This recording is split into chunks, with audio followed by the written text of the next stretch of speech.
Never give in. Never, never, never. In nothing, great or small, large or petty, never give in except to convictions of honor and good sense. Never yield to force. Never yield to the apparently overwhelming might of the enemy. You're listening to the Outlaw Radio Network. OutlawRadioNetwork.com.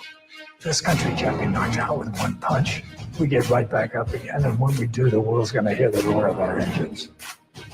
But it ain't about how hard you hit. It's about how hard you can get hit and keep moving forward. How much you can take and keep moving forward. That's how winning is done.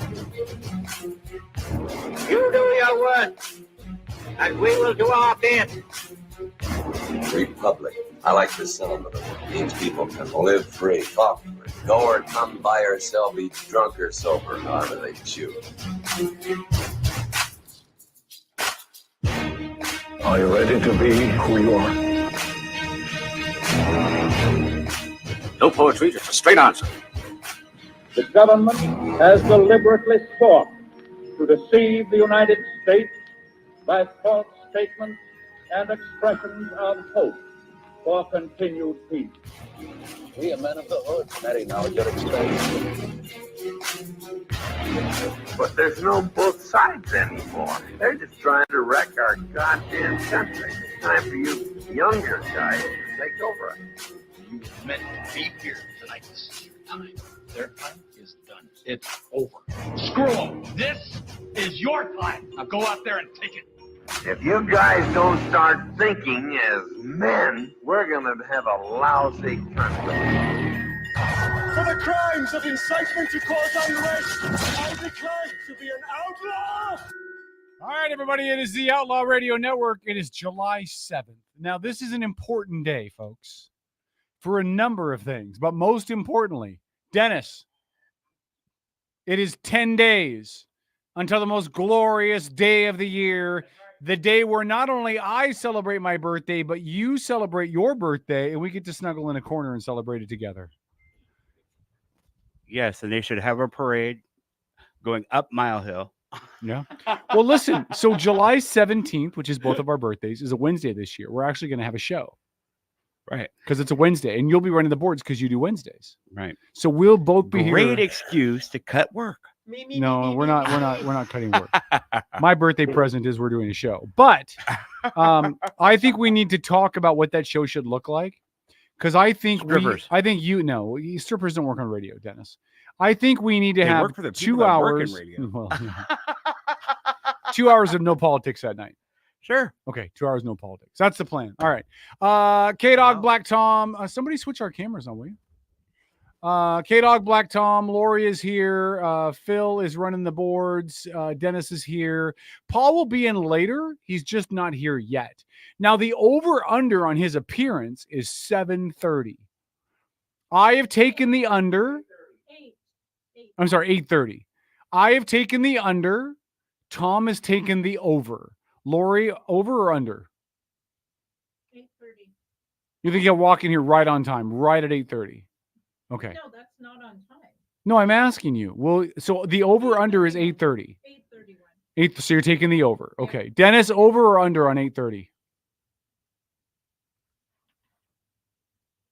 I'll go under. He goes under. All right. So Dennis and I have more faith in Paul than the rest of you schmucks do. All right. Perfect. That's because I know he's listening. No, he is listening. He's sending me messages. All right. So I'm going over. Way over. Busy show. Full show tonight. Coming up at 8:30, we're going to break down what little we know about what's happening in the Bremerton School District right now. The school superintendent has been essentially sacked for a meeting that they had on the 4th of July. What? They called the school board meeting in on the 4th of July. What? No. Now, but they haven't told us anything. So at 8:30, we're going to hypothesize all the different things this could be. And a very interesting connection that the now former or soon to be former, however that whole thing works out to a election that is around the corner in November. Yep. So I got all kinds of dots to connect. Crawford? Yeah. Oh, Yeah. Just met that dude. Dang. Yeah. So, Wait, how can they have a meeting? hold on, stop. We're not going to talk about it any further than that. I gave a tease for 8:30. It's a radio thing you wouldn't understand. Stop. It's called a tease. Stop. We'll talk about it at 8:30. And then later, Paul will be here. talk We'll get about into some women. stuff with Paul as well. Paul's got some stories he's been tracking. But More. importantly, joining us live from somewhere in the People's Republic of California, the bastion of all things good and holy Democrat style, and the one man who is leading the charge against the Democratic Communist regime in California. Ladies and gentlemen, a good friend of the show and longtime contributor, Frank Aquila, author of the book Sarah Palin Out of Nowhere. Frank, what's up, my friend? Hey, good evening. Happy early birthday. Thanks, buddy. Are you going to come to my party on the 19th? You can fly up. I'll pick you up at the airport. You know what, Kevin? First off, I got feedback again. So if I got the feedback, I just have to put it on mute while I'm talking. Okay, we'll adjust our levels on here a little bit. The feedback's not coming through over here, so we'll keep playing with it and let us know. So my wife's birthday is actually on the 20th, so I'll be up in Lake Tahoe with her for that weekend. Okay. You know what's funny, Frank, is your wife's birthday is the 20th. My mom's birthday, rest in peace, Mom, was the 20th as well. Oh wow! There you go. Look at all the interconnections that we have, Frank. I feel like, Frank, for lack of anything else to talk about, I mean, God knows there's nothing in politics to talk about right now. I feel like most of this conversation has to involve our Alzheimer's patient in chief, and the slow, gradual degradation of any support, even from within his own party. 4 more members of Congress came out today after his dreadful performance in the debate, and these are Democrat members, right? Have come out and said, yeah, Joe probably needs to step aside. I have not been of the belief that Joe's going to step aside after that. Give me your thoughts if you think he's going to be kind of booted from the ticket, and just kind of your overall impression about the debate, the fallout, and part B to this, after we talk about all of that, Trump was pretty solid. Like, he did pretty well, I thought, in the debate. So just kind of give us all your thoughts on that, Frank. Kevin, first I want to say that I am glad that you mentioned that Trump was pretty solid, because, you know, this whole thing has been, when you hear people talking, it's really been about how bad Biden has been, and not so much how Trump was really superior in that debate. So that I'm really glad that you made that point. As you know, for the last couple of years when I've been coming on the program, I have stated many, many times it was going to be Trump versus Biden. And the media and the Democrats really have the blame for what they've done with Biden. I think they've really kind of, in the same similar way, they try to prop up Hillary Clinton back in 2016, where they believed, hey, they put these polls out there to make everybody believe that Hillary was going to win, and they got flat-footed back then in 2016 when Trump just shocked everybody and he won. I think the same thing has happened here again in 2024, where they have tried to prop up Biden as being very smart, intelligent. We're not seeing what we're really seeing, and they had on MSNBC, they had on CNN, really just those people that would prop up Biden as being smarter than he's ever been. He's really seasoned. He doesn't say off the wall comments, and so really they have now become flat-footed. They don't know what to do. And they see that how Biden really was in that debate, and now they're saying, hell, well, what do we do? What do we do with him? Well, I think what's going to come down to, Biden is their nominee, and I think the only outside chance of Biden not being the nominee would be that Kamala Harris would be the nominee. Oh. And that's another problem for them, because Kamala Harris, she has worse poll numbers than Biden does. Mm-hmm. Against Trump. So either way, it does not look good for the Democrats. I want to go back to Trump a little bit. So, you know, my thought coming into this debate with Trump was that, you know, he's going to be Trump. He's going to be mouthy. He's going to call names. He's going to be a little belligerent. I mean, he's going to be Trump. He's going to be like, you know, your drunk uncle at the family reunion. All right. He was none of those things.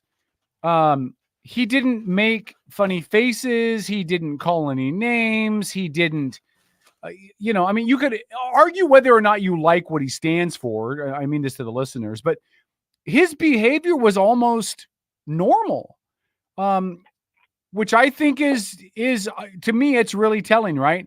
He could have been dog on a bone with Biden and baited him a lot more and name called a little bit after Biden called him names and all of that. And Trump didn't do any of that. Do you think that's an intentional thing out of the campaign? I mean, you've been involved in a lot of campaigns, Frank. Is this an intentional thing within his campaign, or is this maybe just a one-off and I'm reading too much into it? No, you actually are reading into it very well, Kevin.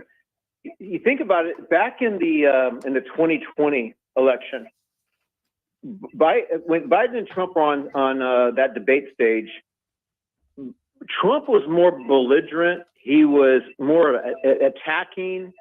And I think what his strategists that were coaching him, which I believe that was Chris Christie at that time, was one of the people that was coaching him. They felt like, if Trump could get under Biden's skin, that Biden would react in a way that he would be unhinged, he would be uncontrolled, and he would start not being able to put coherent sentences together. And so that's where Trump really kind of made himself look bad in that one way, being more aggressive. Now, so the Democrats, again, Trump said, hey, anywhere, anytime, any place. They picked the moderator, they picked the channel, they picked all the rules, the muted microphones. And in that one sense, Trump was more reserved. And by being more reserved, he looked like the gentleman in the room. And also what he did is allowed Biden to just be able to be himself, where he is incoherent. He would just basically ramble on. And that really went against what Biden what he would do. It was more or less the audience was able to see that he was very incoherent. And that really worked out to Trump's, benefit. Well, and then as Corey said in our chat room, the Stephanopoulos interview didn't help him at all either. I mean, that interview with George Stephanopoulos, has the left-leaning media turned on Biden?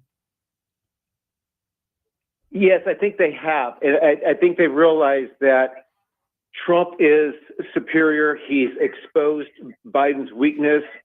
The man is, hey, he should not be there. He shouldn't have been there back when he was running in 2020, because when he was running in 2020, he wasn't out there meeting people. And if you recall, he had very few people that would come to a rally stop where Trump was having these massive crowds. Now, granted, that was also during the COVID time, and they had Biden with a basketball court, and they had circles all in it, and nobody was there.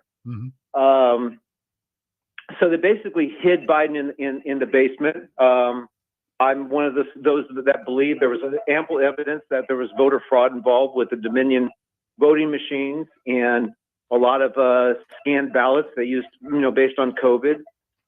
And they really thought, hey, you know what? We could get away with it again this time right now. We know Biden didn't really run the last time. He got through the debates fairly well, and now it's all catching up. And so I really believe that if whoever the Democrat nominee is, whether it's going to be Biden or Kamala, they're going to the news media is going to again try to get behind them and say, hey, well, they're not going to be as bad as Trump is, so we need to go ahead and support Biden and Kamala.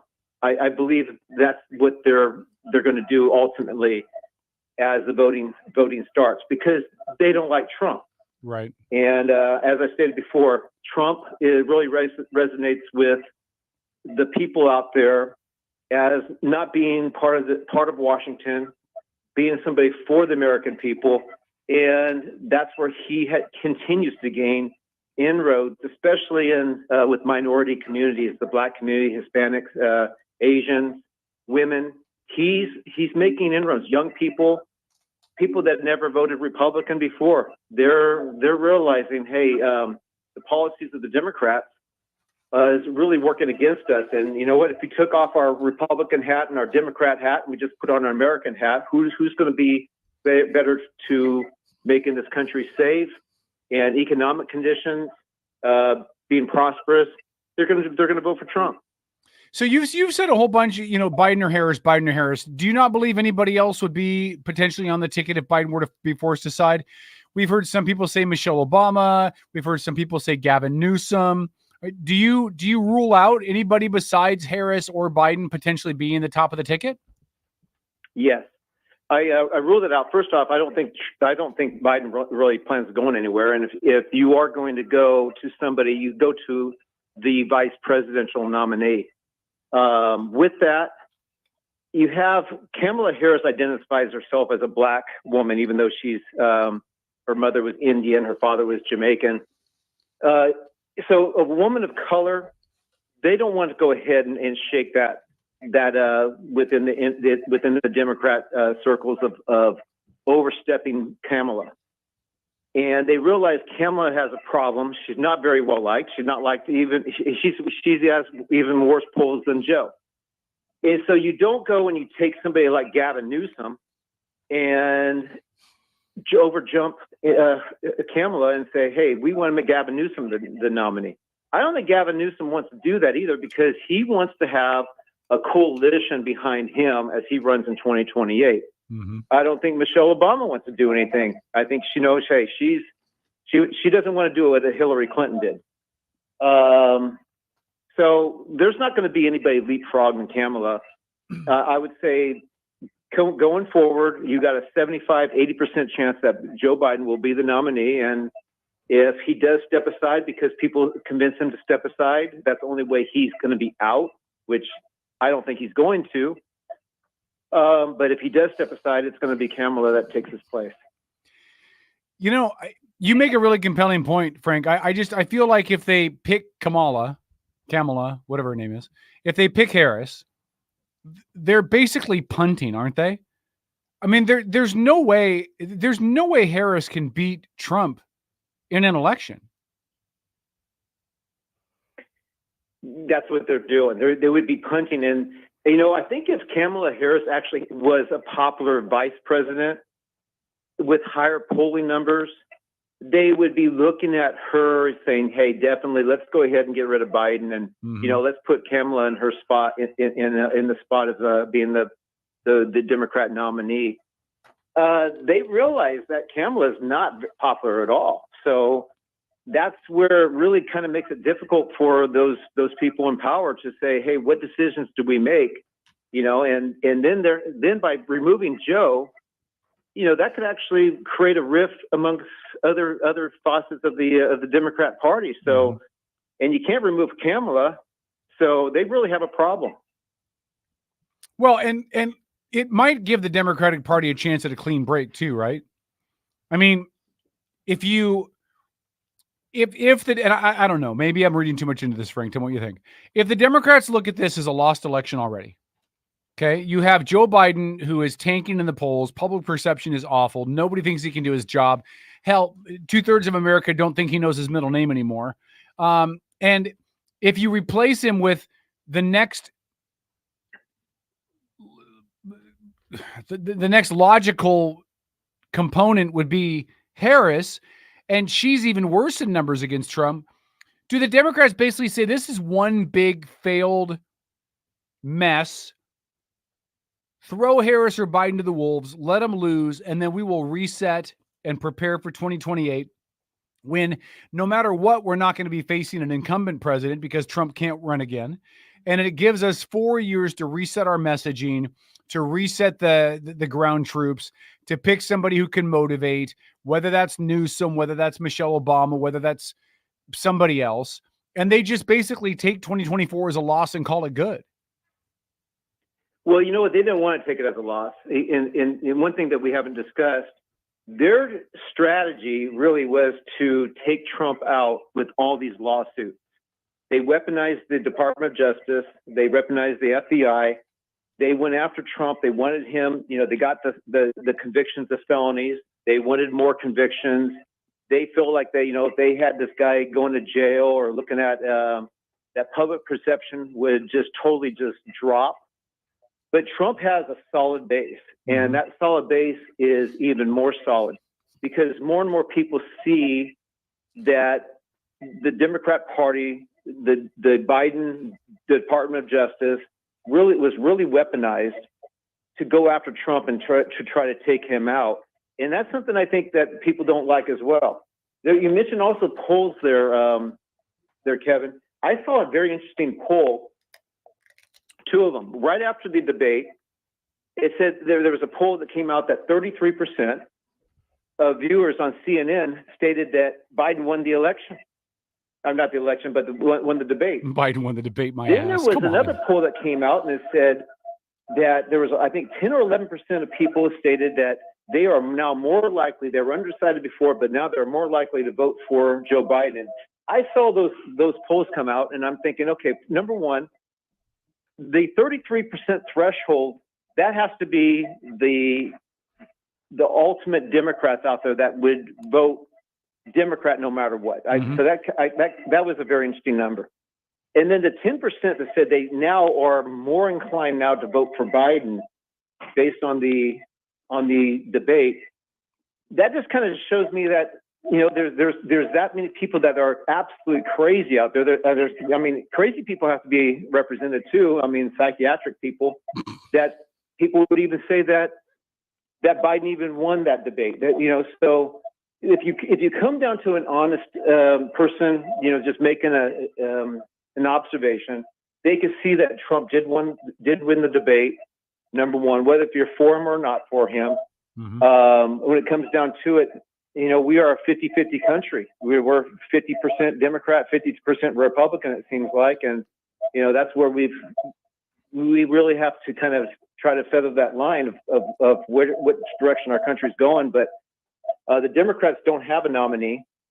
The Republicans have Trump, who they try to persecute and try to have him arrested and being a felon, and that backfired.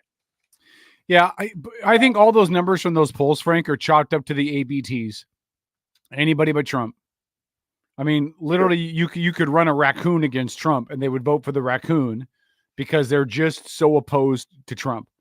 And some of the to a delusional level, right? I mean, I'm not a Trump leg humper. I'm really not. But anybody with a brain and a pulse can see he won that election because Biden was awful. Frank, will you hold on? Will you come back for one more segment? Yes. All right, hold on. More with Frank Aquila after this. I'm going to ask Frank, who's Trump's VP going to be? And what does Frank think about the Supreme Court ruling in regards to Trump, and how will that impact the election? More with Frank Aquila after this on Outlaw.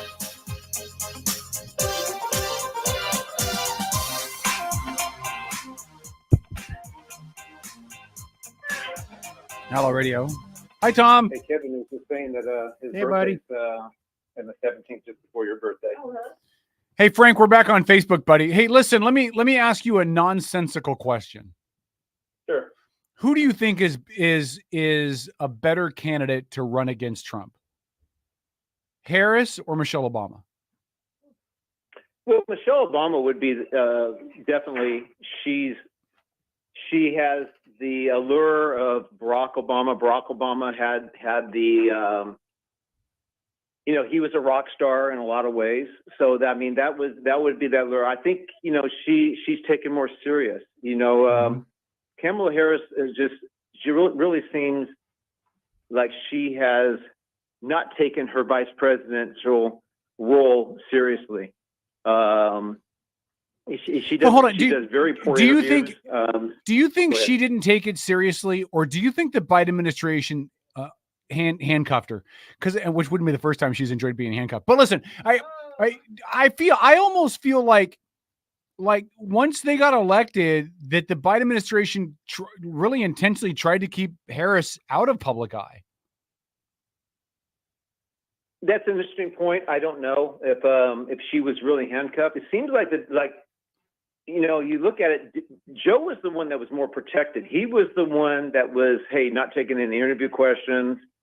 So in that one sense, you could really make an argument that there is a group of people or a particular person, which we could say Barack Obama, behind the scenes. Hold on, Frank. Come back on AM. Stay right there on Outlaw. Sure.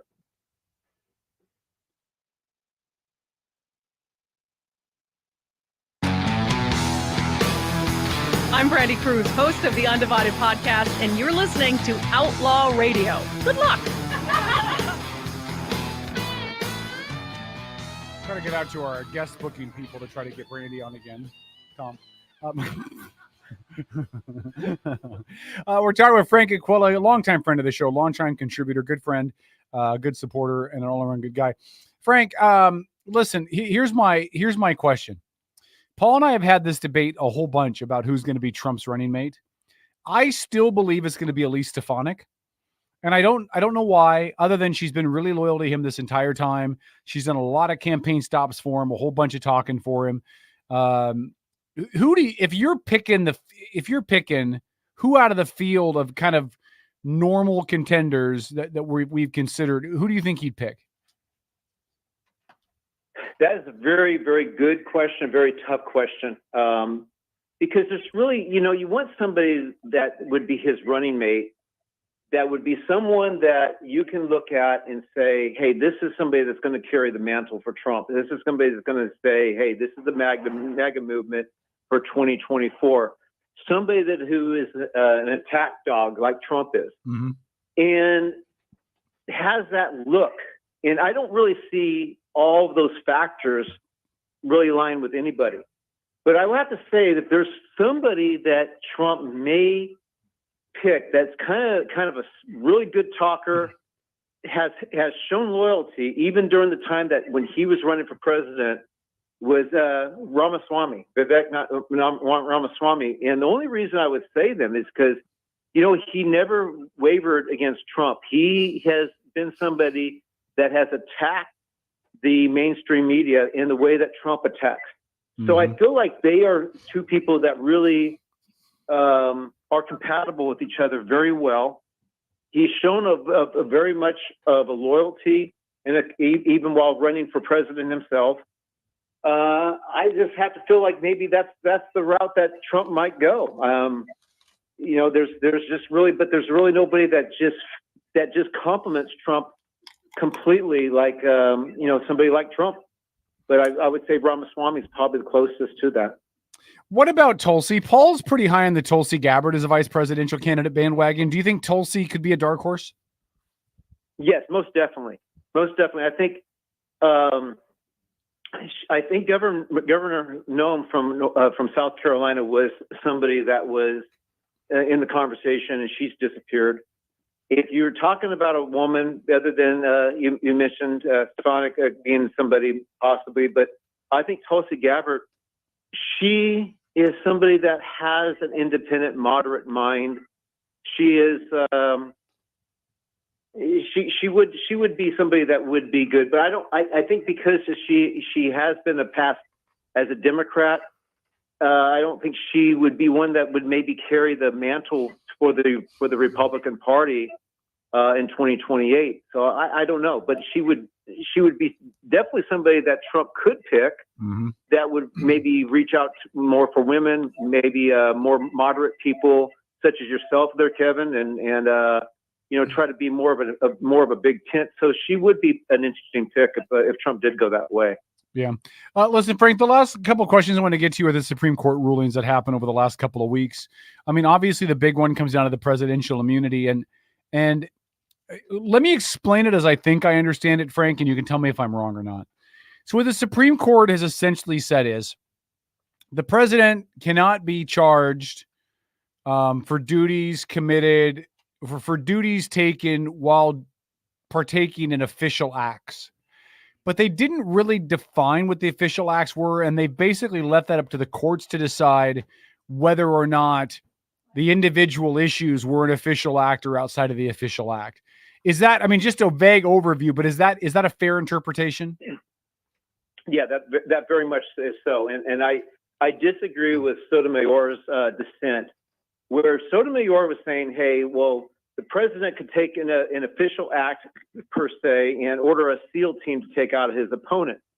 Well, that would not be an official act to have that type of thing where you're basically, doing such a crime, I would say, in order to take out your political opponent, having a SEAL team, assassinate somebody.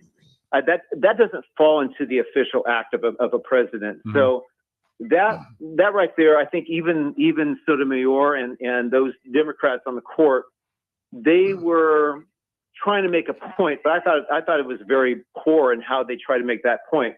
What you don't want is to put ourselves in a position where every single president is running for office, and we're prosecuting these presidents as soon as they come out of their office. Right.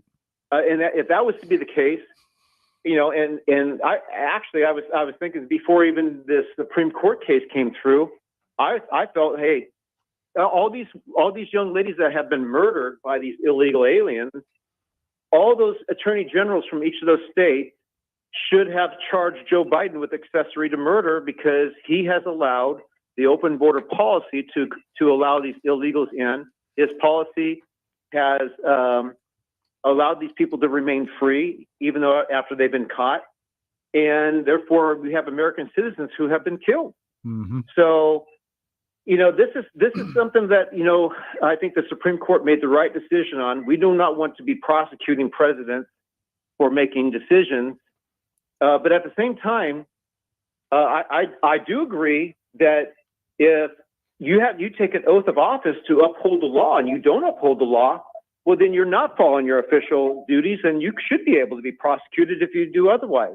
So, nobody ever looked at it from that standpoint, but that's the point I would just want to make to you. Well, I guess the only concern I've got about it, I agree with the premise, right? We don't want a legal carousel on, presidents leaving office getting charged. I mean, we've seen Italy's been famous for that the last 50 years of just, sending elected people to Italian prison for what they did while they were the president of the country. But my only concern is the weaponization, right? If you have, I'm going to use Trump as the example. If Trump has appointed the federal judge, and then that federal judge is the one ruling on it, to me, I could understand an accusation of bias, right? It would make sense. Same thing with Biden. If Biden had appointed the judge, it was a liberal judge who was making the decision, I could understand the accusation of bias. And if it was a judge that was appointed by the Dem who's ruling on whether or not a Republican's presidential actions were part of the job description, I could see where that could look biased as well. And I got faith in the judicial system at the federal level just fine, but I think it's ripe for accusations and suppositions and more distrust. Oh, well, you only ruled that way because President Trump appointed you. Oh, you only ruled that way because Biden appointed you and you were ruling against Trump, who every Democrat hates. I think that end of it scares the crap out of me, because we don't need more avenues for people to distrust government and the courts. I would have liked it much better had the Supreme Court said, here's where the official duties come into play. I agree, Kevin. Well, it would be nice if we went to the route where we actually outlined what the official duties are, therefore where there's protections, where what's not protected. For example, hey, if you've got dereliction of duty as far as being a president because you have taken an oath to keep the borders open, close to protect the borders, but yet you allowed an invasion into the country, I bet you wouldn't be protected. That was the example I gave earlier. But I think, it is very sad that our judiciary system really has become politicized. And I'm not trying to say one side's more politicized than the other, but I would have to say, looking at it, you have more of those that are progressive. And it's always been this way, even on the Supreme Court, where you had conservatives. The liberal justices will always stick together. You very rarely ever see a liberal justice break away and actually go ahead and vote with a conservative justice. But you'll find so often that a conservative justice they don't seem to all stick together. They'll go ahead and they'll vote with liberal justice on a particular point. And I think that one justice kind of in that mix right now would be Justice Barrett, and even Justice Kavanaugh has gone over to the other side occasionally. Mm-hmm. I think that's where I believe the conservative justice, when they go on to a court, they try to be more fair-minded. They try not to say, "Hey, I'm a conservative justice, so I'm going to go ahead and vote or make my rulings the conservative way." I think they want to look at the Constitution, and that's how they usually vote. But the liberal justices usually stick together. One other quick question, Frank, in about 3 minutes or less, or so we'll do this one quick. The Chevron ruling has got a lot of people upset on the left. And I think I understand where they're coming from, but the basic premise of it, as I understand it, is the Supreme Court basically said agencies can't make up their own rules. If there's a law, that law's got to be put out there. Congress has to write it. And if Congress does it, then the courts have to address it. But the agency can't just make up its own rules as it goes along. Why is that a bad idea? Like, how does anybody look at that and go, well, that's a crappy idea? Well, the reason is, Kevin, is because you have bureaucrats that are making the laws now. And what Congress did, or excuse me, what the Supreme Court did, is says, no, Congress makes the laws. So you can't have these bureaucrats or agencies making laws that just basically they're not elected. They're appointed, or they're put in a position. And the Supreme Court, rightly so, said, hey, if you are going to make laws, then you got to be confirmed by Congress, what Congress agrees with. And I think really what you want to do is you want to have less government. You want to have less government regulations. And by doing that, you had to go ahead and put some reins on government controls and give it back more to the people. Well, look, and as somebody who's worked for the federal government for more than the last 14 years, there's a lot of stuff that we're required to do that never really filtered through Congress. Congress passed the law, and then the agency had to figure out how to implement that law, what steps it required, and all of that. But it wasn't, due process and all that. It was all up to the discretion of the agency, and Congress didn't nitpick it that much. I think it could be really bad, right, Frank? Kevin, you make a great point, because there's a lot of things that maybe various people have done in making regulations that were beneficial. Mm-hmm. The problem is you want to make sure that that you don't have people that are doing regulations that are just benefiting themselves, and that's where you have your representative. And so that there is a double-edged sword on that. I mean, hey, there's going to be a lot of agencies making up their own rules that benefit that agency. Yep. But you know what? When it comes down to it, there's going to be a lot of people that are making up the rules that don't benefit the people, and that's where I think the Supreme Court had to make that decision, saying, hey, you know what? Let's bring back that control of what these different agencies have, and let's make sure the regulations that are put on are for the people's benefit, not for the government's benefit. And that's where, hey, you don't always have the government's not always going to be in your best interest, and that's unfortunate, but that's just the reality of it. All right, Frank. Yeah, God forbid Congress be expected to do their job. Frank Aquila, author of the book Sarah Palin Out of Nowhere, good friend of the show. Frank, happy birthday early to your wife, and we'll talk to you again in August. Yes, that sounds good. You guys Thanks, buddy. stay. Love you, man. There goes Frank Aquila. We'll go to break. We're back after this. It's Outlaw Radio.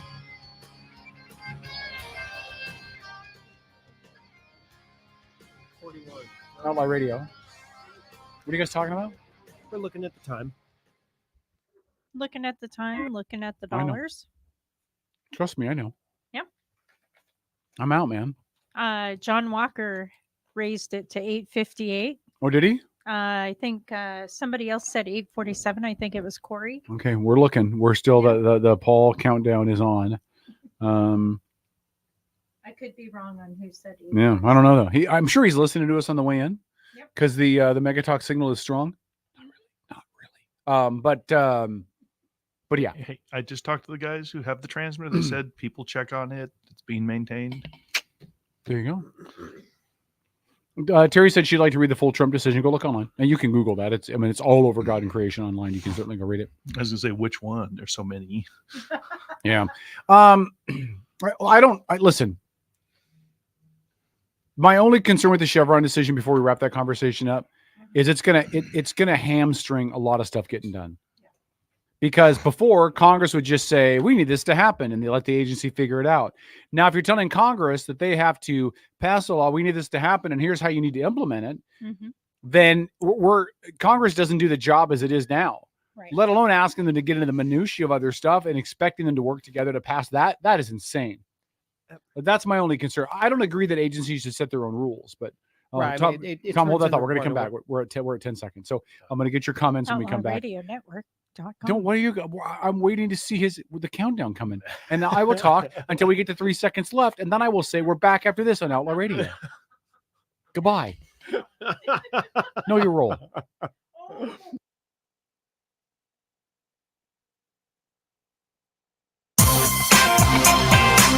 I'm Brandy Cruz, host of the Undivided Podcast, and you're listening to Outlaw Radio. Good luck. Outlaw Radio. So is this the part where I can make the witty remarks? Do you have witty remarks to add? Oh yeah, the whole part about Biden stepping aside. That's dangerous. Yeah. He might fall. Break a hip. Okay. Exactly. So we were talking on the break, during the break, if you're an AM, we know we have millions of listeners on the AM side of the dial. But we were talking about whether or not this is going to make it impossible to do anything, because asking Congress to pass a law is one thing that's hard enough, but asking them to pass it with specific implementation guidelines is going to be like next to impossible. And Tom, you were going to say, Kevin, I love you. You're always right. Thank you, Tom. No, honestly, if I were to see anything from this administration, the Supreme Court repealing Chevron, I think, is the best. It's going to force smaller government, because you can't have this giant bureaucratic tax-eating monster just keep going under its own accord, because now Congress has to be responsible for it. And so they're going to cut a bunch of the pork out just to be efficient. You have to shrink it. Fair enough, Lori, and then Phil. Lori? Devil's advocate. I think that we're going to see the lobbyists who already inhabit Congress on staff and everything else. I think we're going to see them jump at the chance to write different regulations, rules, how everything's going to work. They're going to basically lay out the government they want. Oh, I hope not. Actually, it's pretty similar to Lori. I was going to say, like in private industry too, usually the industry experts put forth recommendations. Like for example, the whole fire code, document, that's not the rule. That's just a recommendation, but if you don't follow it, well, clearly you're not, taking care of doing things well. So it'll force them to probably have lobbyists or the industry experts propose things, and then Congress will be like, oh, okay, that looks good. They have zero idea what it's about, but they're like, well, the guy said it's good. Maybe. My fear is that the implementation is going to muck up the process. Okay. When you start including, especially conservatives and Republicans who want less government, when you have to implement a new law or a new program, that in and of itself will require more government. Now, how much varies upon what the law is, what you're implementing, what you're trying to accomplish, right? But any new law increases government. But if you have to implement that law, then you're going to have to implement ways to include whatever that new process is going to be, that new layer of government, no matter how thin it might be.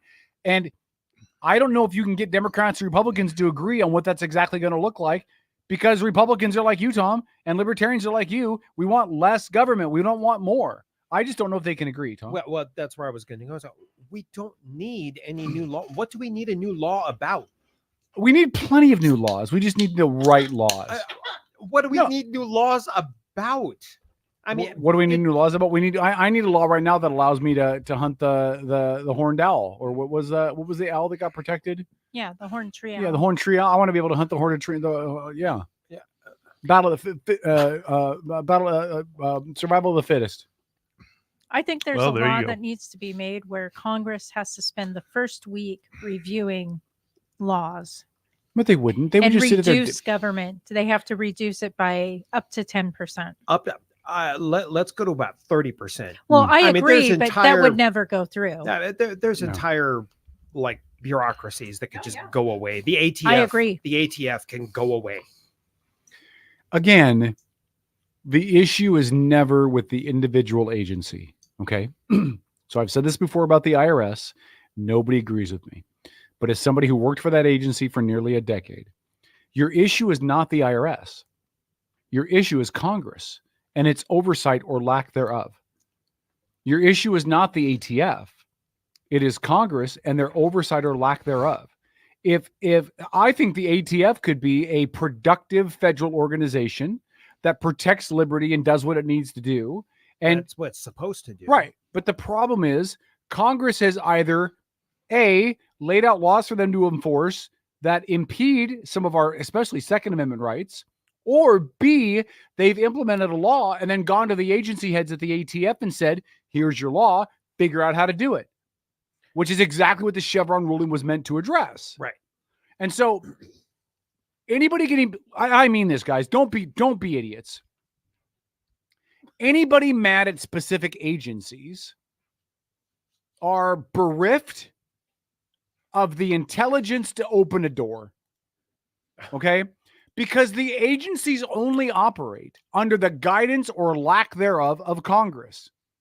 So if you're mad at the EPA, it's not the EPA's fault, it's Congress.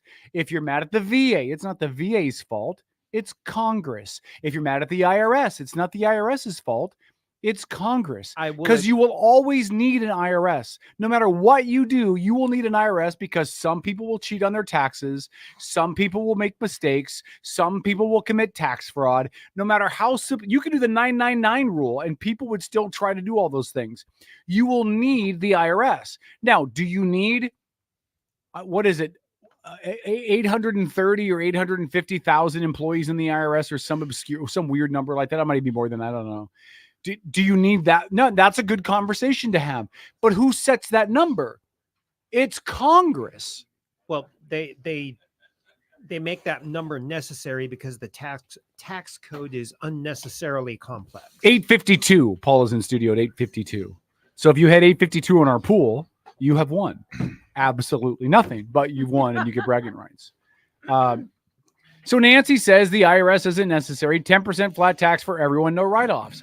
Again, Nancy, that assumes that no one's going to try to cheat the numbers on their 10%. And you know they will, because human nature is to get away with whatever you can get away with. Tax fraud, tax cheats exist. Okay? So you're always going to need an IRS or an agency like it.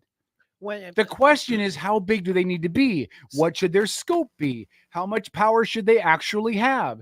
That's the conversation, and that's all Congress. If you go to that 10% tax or whatever, you don't need that standing army to process you don't. All that paperwork. It can be cut by 50% probably. Probably more than that. If the goal is to weed out tax cheats and tax frauds, you could probably shave it down by 75%. Probably. So, or you could make the IRS in charge of import and export taxes too. I consolidate some things or something. Yeah. I mean, but I'm just saying getting rid of all the agencies does not make any sense. Well, because you know what Congress will do? So your argument is valid. Of course it is. Now. I'm a genius. Your argument is valid starting now. Yeah. Because of the passage of the Chevron, mandate with the Supreme Court. Prior to that, my gripe was with the agency. No, prior to that, it's still Congress. No, it's the agency. No, it's still Congress, because Congress, when they passed the law, should have passed the requiring bill without being told by Congress, but by the Supreme Court to do it.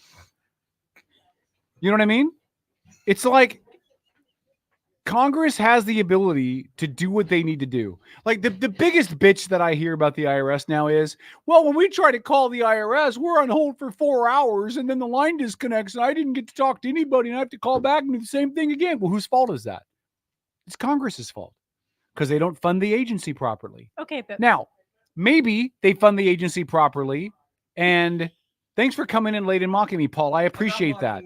I'm talking about your freaking argument about the IRS. Oh, thank you. You love the IRS, don't you? It's the IRS's fault that they don't adequately allocate Hold on. funds to go from. Give Paul the mic just for a second. Just a second. Hold on. It is not the IRS's fault because when Congress gives them money, Congress tells them where they can spend the money. And Congress wrote a lot of that stuff during the Obamacare implementation period that basically said, we're not funding certain things so that you can't enforce Obamacare. So they cut telephone assisters to have people available to be on the phones because people had a lot of questions about what? Obamacare. Well, if you can't get through to anybody, you can't answer their questions. You really can't hold them accountable for it now, can you? And the agency is severely underfunded for what they're being asked to do. So you either go to Congress and say, take a whole bunch of crap off their plate so that they can work under the budget they've got adequately, or fund them more to do all the extra crap you've asked them to do. But it's not the agency's fault. It's really not. Lori? Folks, as much as I don't like dealing with the IRS, I prefer them over many countries in the world, particularly Canada, but then also Brazil. Oh, do you know that in Brazil, Paul, I'm going to use you. Okay. Wow. Make that into a promo. Paul, I'm going to use you. As a self-employed person, you go to Brazil's equivalent of Home Depot and you buy something and you have an employee with you. And Brazil, at the point of sale, they take your sales tax. They also take and ask for your markup on the products that you're buying. And they take that tax as your excise tax. Oh, outstanding. And then when you go to buy your groceries, they take out your employee share of taxes as well. Yeah. We don't want that. Robert says Congress did not tell the IRS they could go to Las Vegas and stay in suites while plotting against Americans. Robert, that's the problem. Congress didn't tell them that. Congress passed lax laws and then did not oversee the agency. I completely agree with you, right? Heads at the IRS needed to roll over that. But the problem is, this is Congress not doing their job. You can't give bureaucrats carte blanche power. Do what you want. We're just going to tell you what we need done, but we're not going to tell you how to do it. And then just not oversee them. That's Congress's job. Congressional oversight of these agencies is part of Congress's job. And so if they're not doing it, you can hold leadership heads at these agencies accountable, but damn it, man, you better start holding Congress accountable. Because they're the ones giving these sticks and stones to these agencies to do with it what they will. Now, again, I work for a really good agency that I have no issues with right now. I love my agency and they pay me very well for it. But I don't, and Robert's not wrong, but Robert's wrong. Because Congress did not adequately supervise the agencies. And therein lies the problem. I feel like Congress is getting a free pass. Paul, welcome to the show. Hey, buddy. You look good. Skinny motherfucker. I'll tell you what. No, you're looking good. You're looking good. You're looking good. I'll tell you what. I'm almost to half I my weight. hope I can lose as much weight as you. I'm almost to half my heaviest weight. Yeah, it's pretty good. My only point, I know we got just a little bit of time left. The only thing I was going to say about the IRS is I think that it is within everybody's reason to be able to criticize the IRS and how they choose to allocate funds and their resources, whether it's manpower or whatever. Because I know that right now, let's take the Silverdale area, for example. You got to walk in there. You got to call ahead and make an appointment, and you got to walk in there, and they got a security dude at the door. Like, that's how concerned the IRS is about pissed off Americans. And I generally never really criticize the IRS, but after what they've done to my mother, who was the victim of a crime, there's no goddamn excuse for those bastards, because she had half of her gold investments stolen, which they have now recovered, but the IRS refuses to give it back because they say the guy that robbed all these retired people owes them taxes first. Oh, hell no. Oh, for God's sakes. Hell no. Okay. So now they're fully open to criticism for me. No, and you can, and I'm not saying you can't complain about the agencies. That's not what I'm saying. Right. You didn't say that. But I am suggesting that a majority of the blame goes to Congress, because Congress should have oversight, funding, all that stuff. You got it. Congress is the one that can fix these agencies. So hold on. We're going to go to break. We'll check your comments during the top of the hour. Skinny Man is going to take And we're back after this. Outlaw Radio. Mega Talk Radio Network. .com.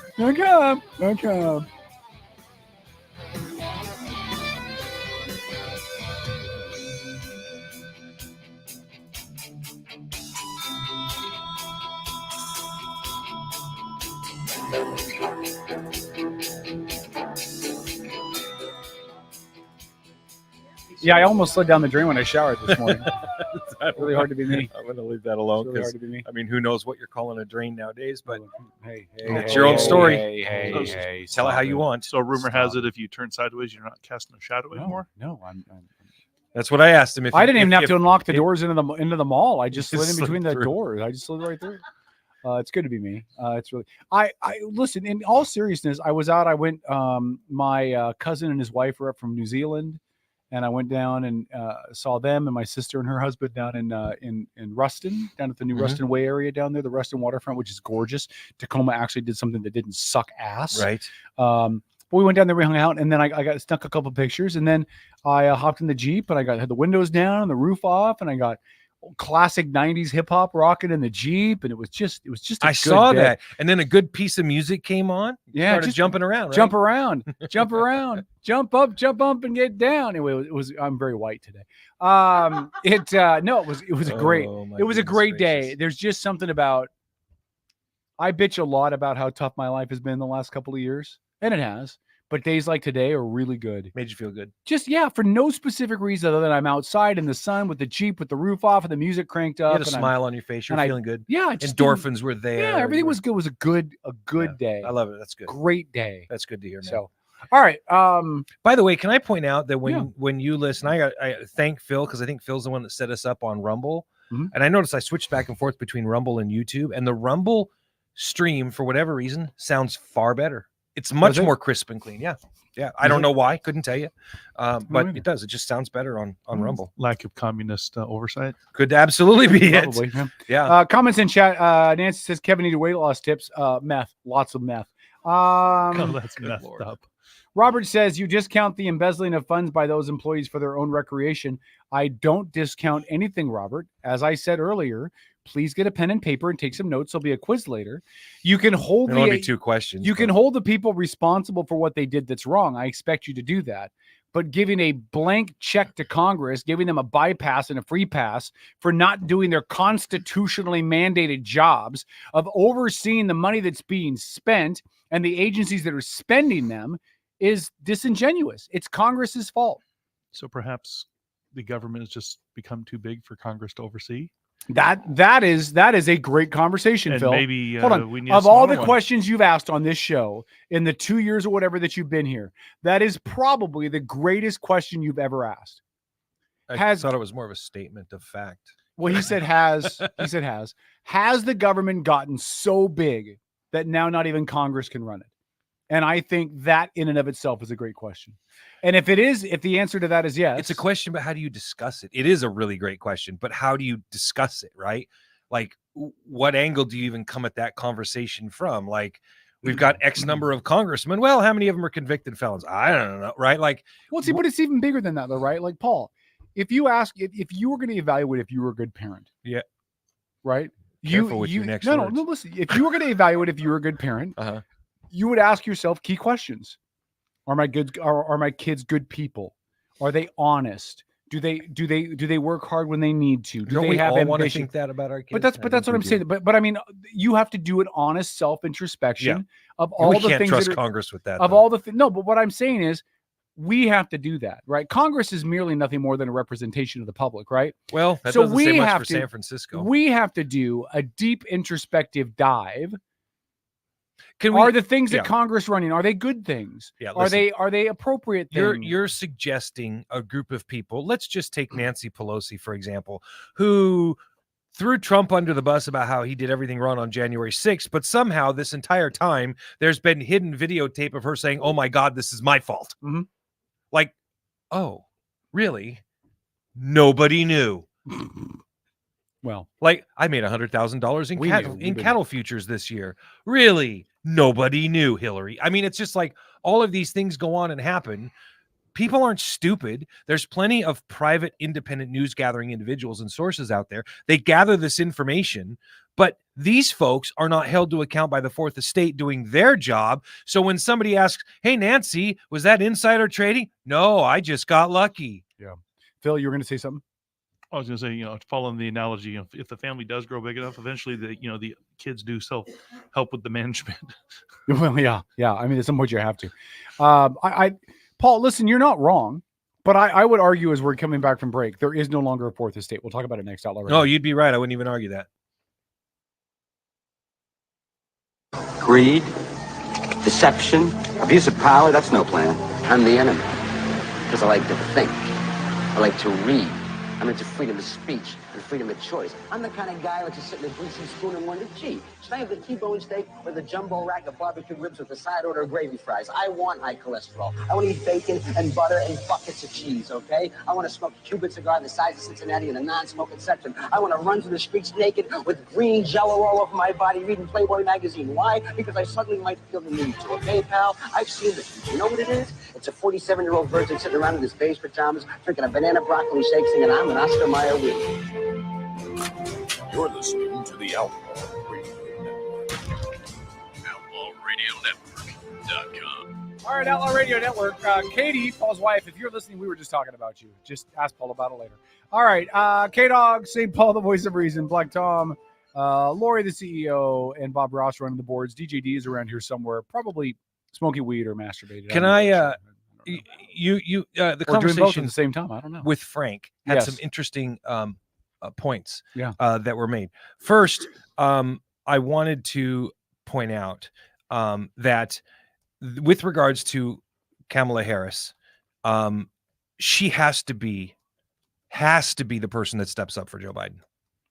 What's the only way they can keep the campaign contribution? That is correct, but that actually wasn't why I was going to say, and you are 1,000% correct on that. That is the only way. You cannot have the party of diversity, equity, and inclusion with a black vice president, remove said black vice president and replace with, just about anybody.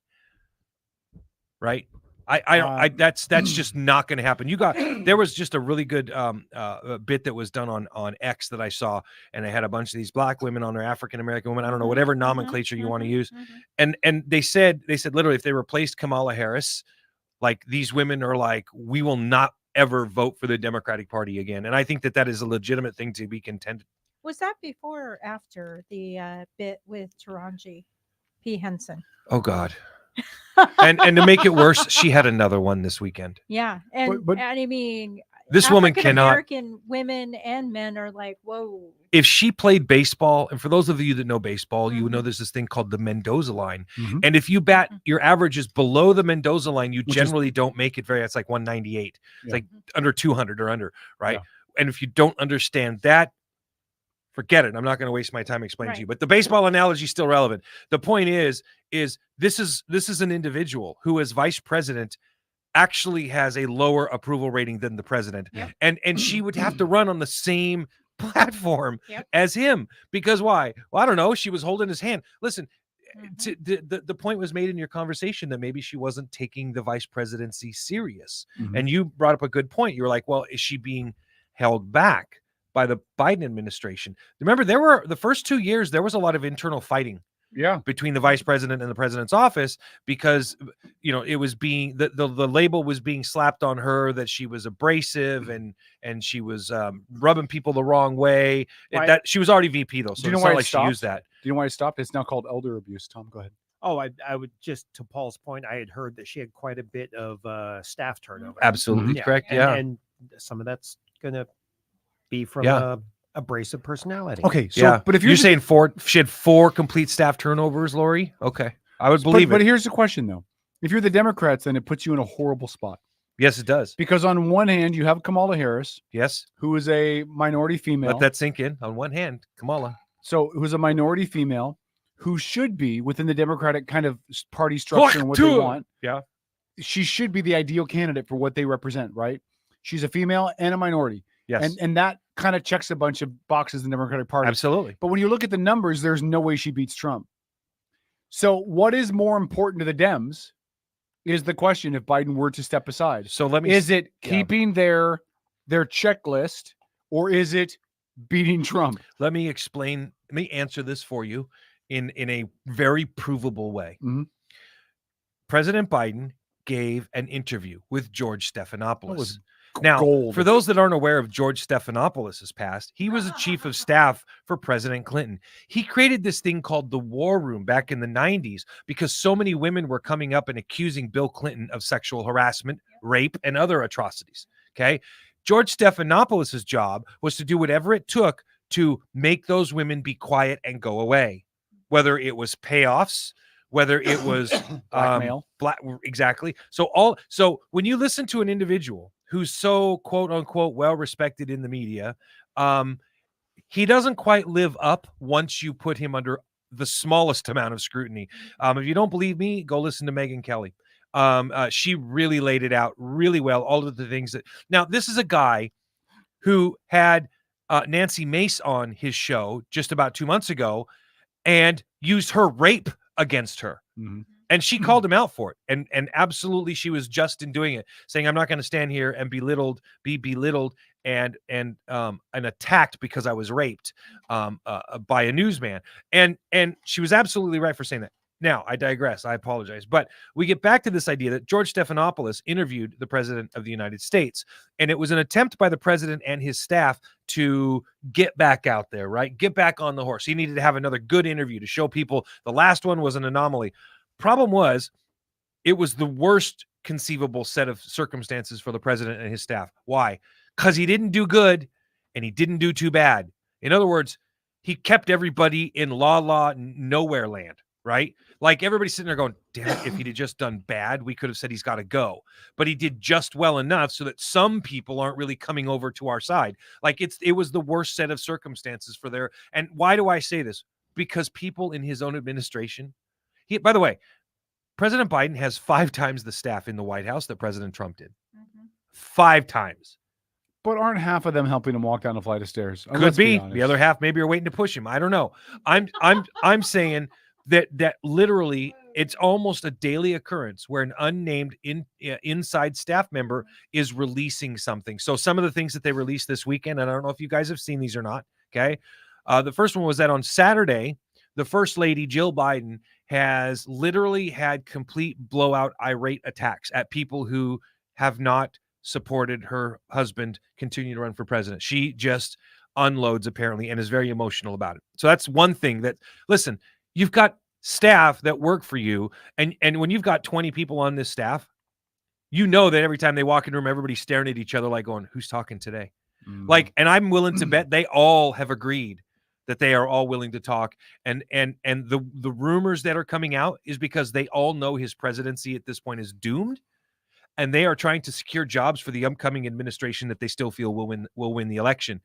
And and they are covering their asses, right? Because they don't want to be known in Washington, D.C. circles as the staff members that misled the entire country, Democrats included, about the health and well-being of the president. Because that's what it looks like right now. It looks like his staff is intentionally misleading not only the press, but the whole country. That's problematic for them. Very problematic. So if you want to say something, Lord? Can they go to prison for this? Could they be potentially down the road be charged with elder abuse along those lines for protecting and deceiving?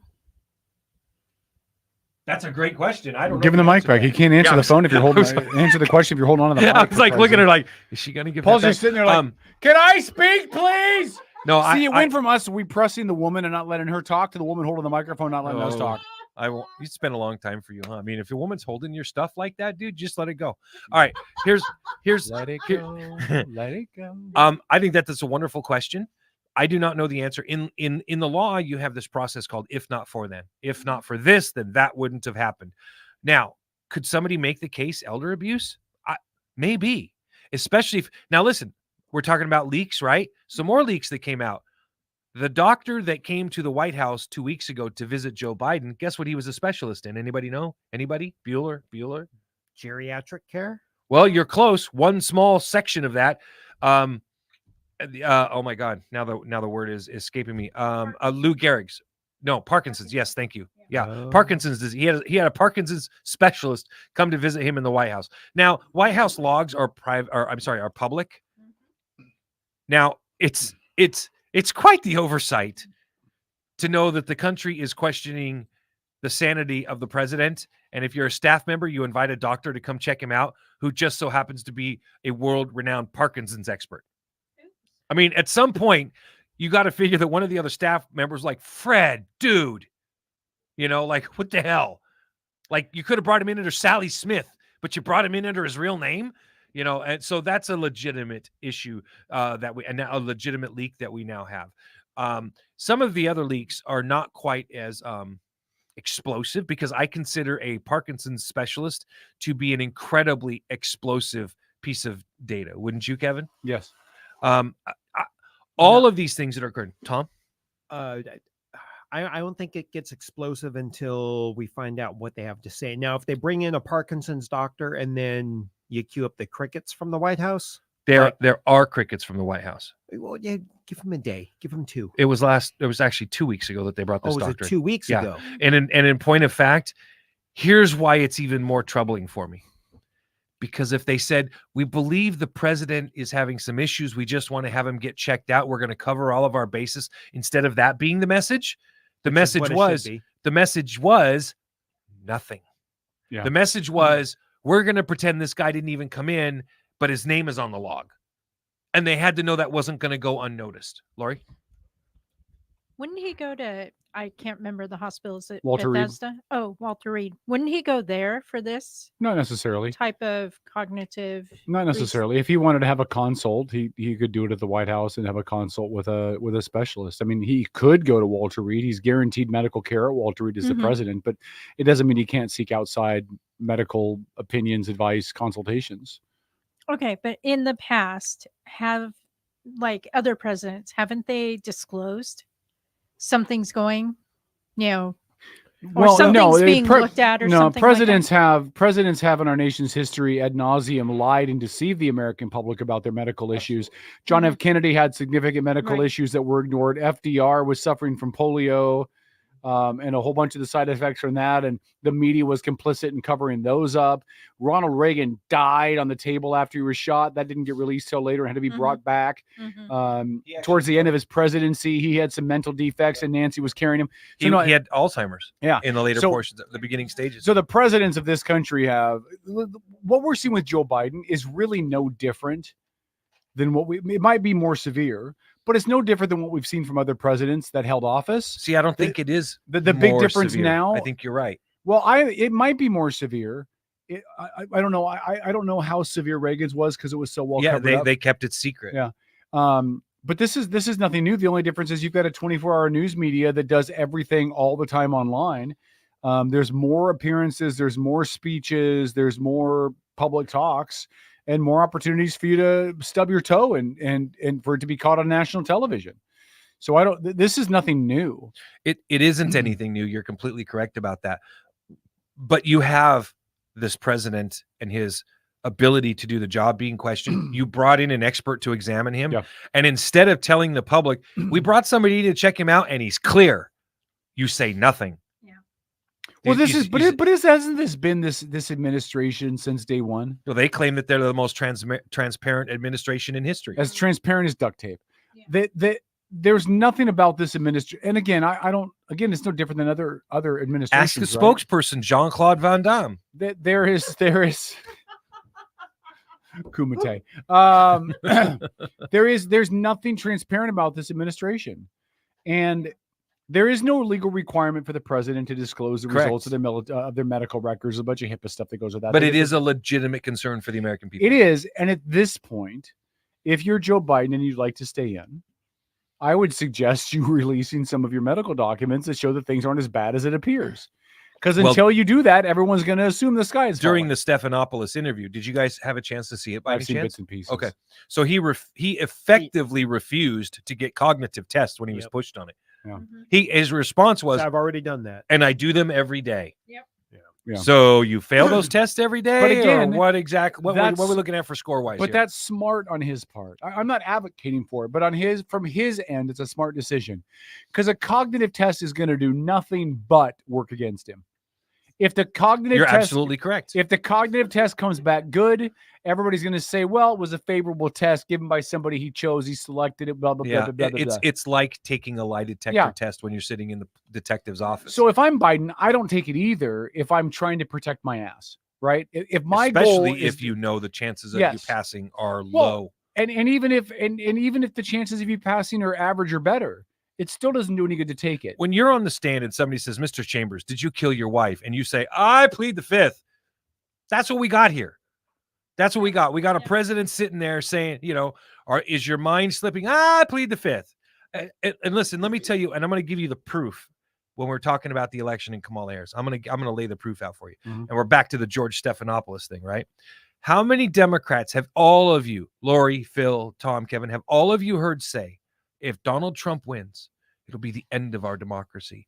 How many of you have heard from Democrats and from the left, if Donald Trump wins, we'll have a king for president? If Donald Trump wins, all of these horrific, terrible things, including the president of the United States right now, Donald Trump cannot be allowed to win. He will walk back 50 years worth of progress in civil rights. Yeah. He will remove your ability to have an abortion nationwide. He will pass a presidential law that will forbid all of you women from having an abortion ever.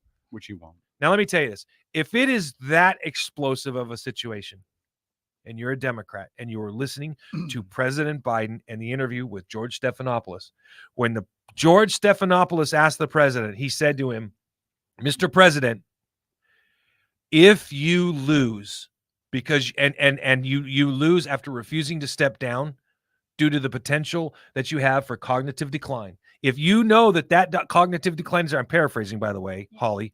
So the point is Hi, Holly. he was, Missed you. I don't know if she's there or not. I'm just making it clear because they'll say, that's not exactly what he said. I don't give a damn. I'm paraphrasing. The point is Stephanopoulos was making the point to the president with all of these things working against him. If he refuses to step down and let somebody more capable run for office and he loses, the question was it worth it? Nothing wrong with that question. Very legitimate question, right? Anybody guess what the president's response was? Something negative. It was at this point, that this entire line about how bad Donald Trump is bullshit. What do you say? As long as we do our best. Get your participation trophy here. Yeah. But the point isn't, no, we can't lose. We have to do everything. It was, well, as long as we do our best. No. It's all BS. All of this stuff for you people on the left out there who are making the case that Donald Trump is X, Y, and Z followed by bad for America. Mm-hmm. It's all a lie. And I hate to be the one to point it out and be Captain Obvious, but none of these things happened the last time he was president. Exactly. I was just about to say that. The only thing you could argue that he did that is on any of those things is when right before he left office, he reversed the ruling about transgender people in the military. That's the only thing even remotely close to what people are saying he's going to do. And that ruling was made at the advice of his senior generals. Well, I'm not defending or denying that. I'm just saying he lost the election. He hung out for over 60 days before the transition of power. He could have done whatever he wanted to do. So this idea that he was going to roll back civil rights or this idea that he was going to do X, Y, or Z, he didn't do it. So all of it is fearmonger. All of it is, well, we'll just make up crap and throw it at the wall and see what sticks to scare people. But we actually have, if he hadn't been president before, all this stuff could be viable. We've gone through 4 years of what he did. The worst thing he did as president, now I'm not talking about him as a human being because the dude's a tool and a douchebag, okay? But we're no longer elect people based on their ethics. Well, no, clearly not. Or anything else. None of those are even concerns. The American public has proved that. The worst thing he did as president was run his mouth, hurt people's feelings, tweet, and January 6th. That's it. That's the worst things he did. Well, and now we know January 6th was clearly Nancy Pelosi's problem. Well, Trump still has some culpability. He could have been a lot I didn't say stronger. he didn't have culpability. I agree. Yeah, he could have been a lot He lost stronger. my support on January 6th. Yeah. He absolutely lost my support. Have you guys read the book about January 6th? There have been I have not read the book about Was it. it written by Republicans? Because if it was, those are coloring books. Look, there are a lot of things wrong with what happened on January 6th. Sorry, go ahead, Tom. Yeah, you're right. There are a whole bunch of books. There's one I listened to as an audiobook that it didn't have a lot didn't have to it. It was Is it really, the one that went doe, a deer, Yeah, a female? Okay, yeah. just checking. It didn't have a lot of spin. It was you could only digest about an hour at a time because it was very just fact driven. So it wasn't. There are a lot of facts that are incredibly with intent misinterpreted by people on the left to use as effectively ammunition. Can I tell you the one thing that I hate that the Democrats try to use against Trump? What's that?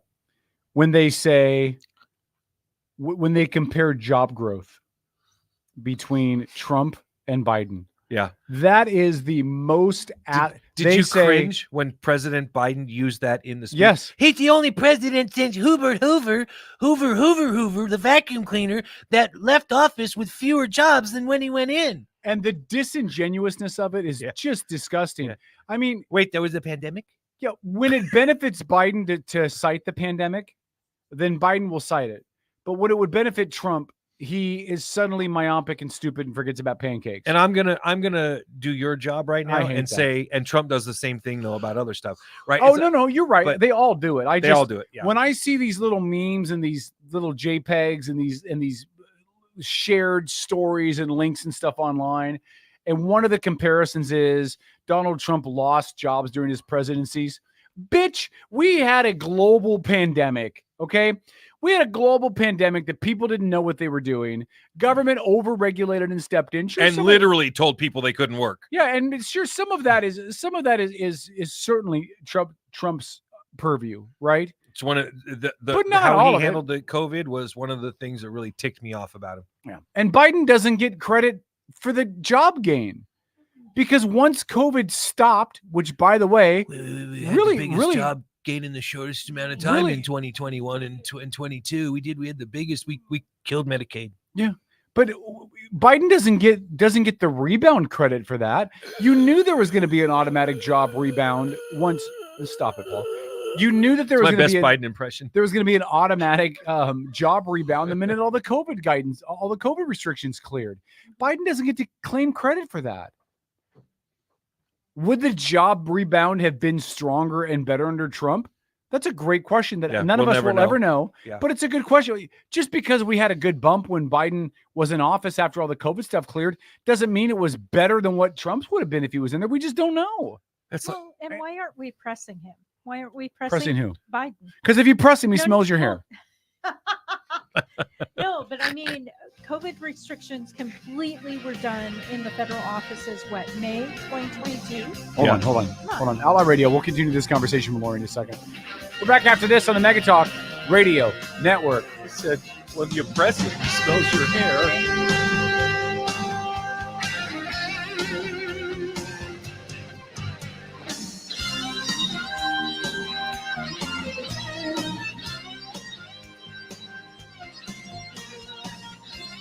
Outlaw Radio.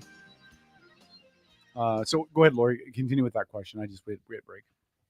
Oh, I was just saying that, I think it was May of 2022 that Mm-hmm. the final federal restrictions were lifted and basically forced those governors, including ours, who were still in lockdown of some sort. Jay the Tool. Yeah.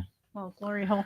That, the states could no longer have that cover of the federal government. Well, first of all, you're wrong. The federal restrictions were announced being lifted before Washington State's was lifted.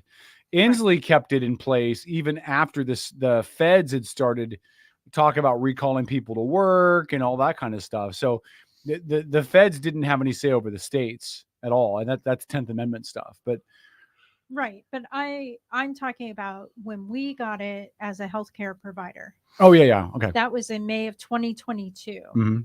And why isn't anybody pressing him on that? Pressing him on what? What specifically?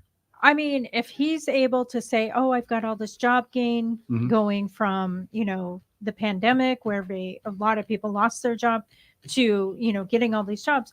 Why aren't people pushing back about the pandemic and saying, okay, then why did you have all these restrictions in place Because that long? Because there are still questions in the general public, not educated people like us, okay, but in the general public, the general belief is that nobody really knows what the right answers were for COVID. Right. And so they can't hold him accountable for something they're not even really sure if he was right or wrong about. Hold on, we're coming back on AM. It's Outlaw Radio Network.com. I knew that was coming. God, I hate this You looked right at me. I hate Come all on. of you.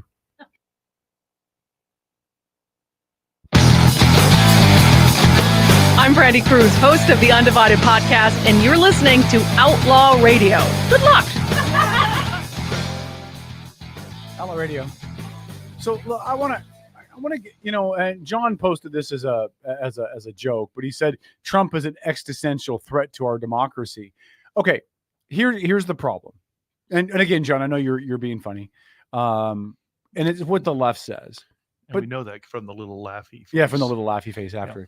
But here's the problem. It's called an emoji. Emoji. I called it a little laughy face. Shut up, Tom. Okay, boomer. But listen, this is the libertarian. This is the libertarian trying to regulate what we can say, what we can call things. Shocker. Hypocrite. All right. So I just want to give you guys just some examples of some things to keep in mind, okay? Jimmy Carter as president was the worst, most ineffective president we've ever had. Worse than Biden. Okay. Ronald Reagan was consulting astrologists. Okay. Richard Nixon participated in one of the greatest political cover-ups this country has ever seen. LBJ was a known racist who didn't mind getting involved in Vietnam because he wasn't worried about all the black kids that were going to die over there. JFK was banging everything like a screen door. FDR had multiple outside of his marriage relationships, even though he was on polio and could barely walk. Go back through the history of this country and you will find douchebags everywhere. The difference is the media wasn't reporting about it because the media wanted to stay on the good side of the president. Now they just don't care. So while I think that Trump is a dumpster fire, a horrible human being, not somebody I'd want my sister to date or my dog, he's not so far off as you all seem to think he is. Not you, John. Again, I know you were posting that in jest. But the people on the left think that Donald Trump is the worst thing to ever happen. He's not that far off from some of the other whack-a-moles that we've had sit in the White House that got drunk with power. He's just not. The difference is Trump is not smart enough not to tell you what he's thinking and doing. You know what I mean? Everybody else is like, we're going to keep it quiet. JFK wasn't telling people he was banging Marilyn Monroe like a screen door. But here's Donald Trump on Twitter. Oh, grab him by the pussy. Okay, whatever, Donald. I mean, that's the difference. The difference is Donald will tell you. And I don't know. I would kind of rather we have somebody in there who tells us where he's at and what he's doing, so we're not having to guess. Hate to break it to you, Donald's probably more honest than Hillary. You think? And I don't think Donald is an honest person whatsoever. But the difference is Donald says, this is what I did on some things, not everything. He lies about a whole bunch of stuff. And Hillary, paint yourself as Mother Teresa. Phil? So before the break, you said, would Trump's, if he had remained president, would the bounce back been greater than Biden, right? Mm-hmm. I would say no, because he probably wouldn't have let the decline continue. I don't know. So thus the bounce back wouldn't be as great. I don't know. You know, one thing Trump did that I'm surprised more Republicans don't get pissed about is his actions before he left office regarding the government, regarding shutting down federal employees from going into the office, regarding the vaccine mandates. Listen, there was a lot of overreach by the federal government in regard to the vaccine mandates, especially when it comes to the active duty military that were told that they had to get the vaccine or get booted out of service, which, by the way, never happened. No military member got booted out for refusing to get the vaccine because even an idiot knows that the courts were not going to uphold that if it got challenged. But a whole bunch of them were coerced and blackmailed into getting the vaccine when they didn't want it because they thought they were going to get kicked out. Trump should face some really strict questions about that, because we have monkeypox is on the horizon. That's been being. What the hell you pointing me flu. for? I figured you'd know about it because you track bird that flu. stuff. I thought bird flu was the next. No, monkeypox is the new one. Oh, There was a big article about monkeypox. There is last bird week. flu though. There's bird flu, which is an issue. So it's Are you prepared? It's possible. I may say probable that at some point in the relative near future we could see another pandemic-esque event. Well, if Donald Trump is the president, is he going to do the same thing he did last time? I think that's a really fair question. Now, maybe you guys think that what he started off with was right. Perfect. Then answer the question. A lot of people think he knee-jerk reacted, and all the vaccines that nobody wanted to get can all be traced back to Trump. Those are valid questions that nobody wants to talk about. One of the issues I have with them. Yeah, and nobody on the right wants to talk about it. Well, what are they going to say though? It's there's nothing to talk about. It was done.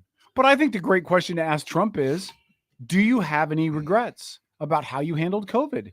I don't think that's a good question to ask. Oh, I think it is. No, I think Did you learn anything? Because there's no way he knows how to answer that. He's got smart people all around him. If he can't, but when he's alone in a room, he's gonna be like, "It's the biggest, the biggest." No, I mean, what's he gonna say? I think he could. I think he impressed me in the last debate with his ability to be reasonable, and I hope that he continues. Impress you with his ability to BS his way through a question. No, but that dude that's lied almost every other question. But I'm just saying they could coach him. Donald, what did you learn? What would you do differently? Well, I think I would have listened to the science a little bit more.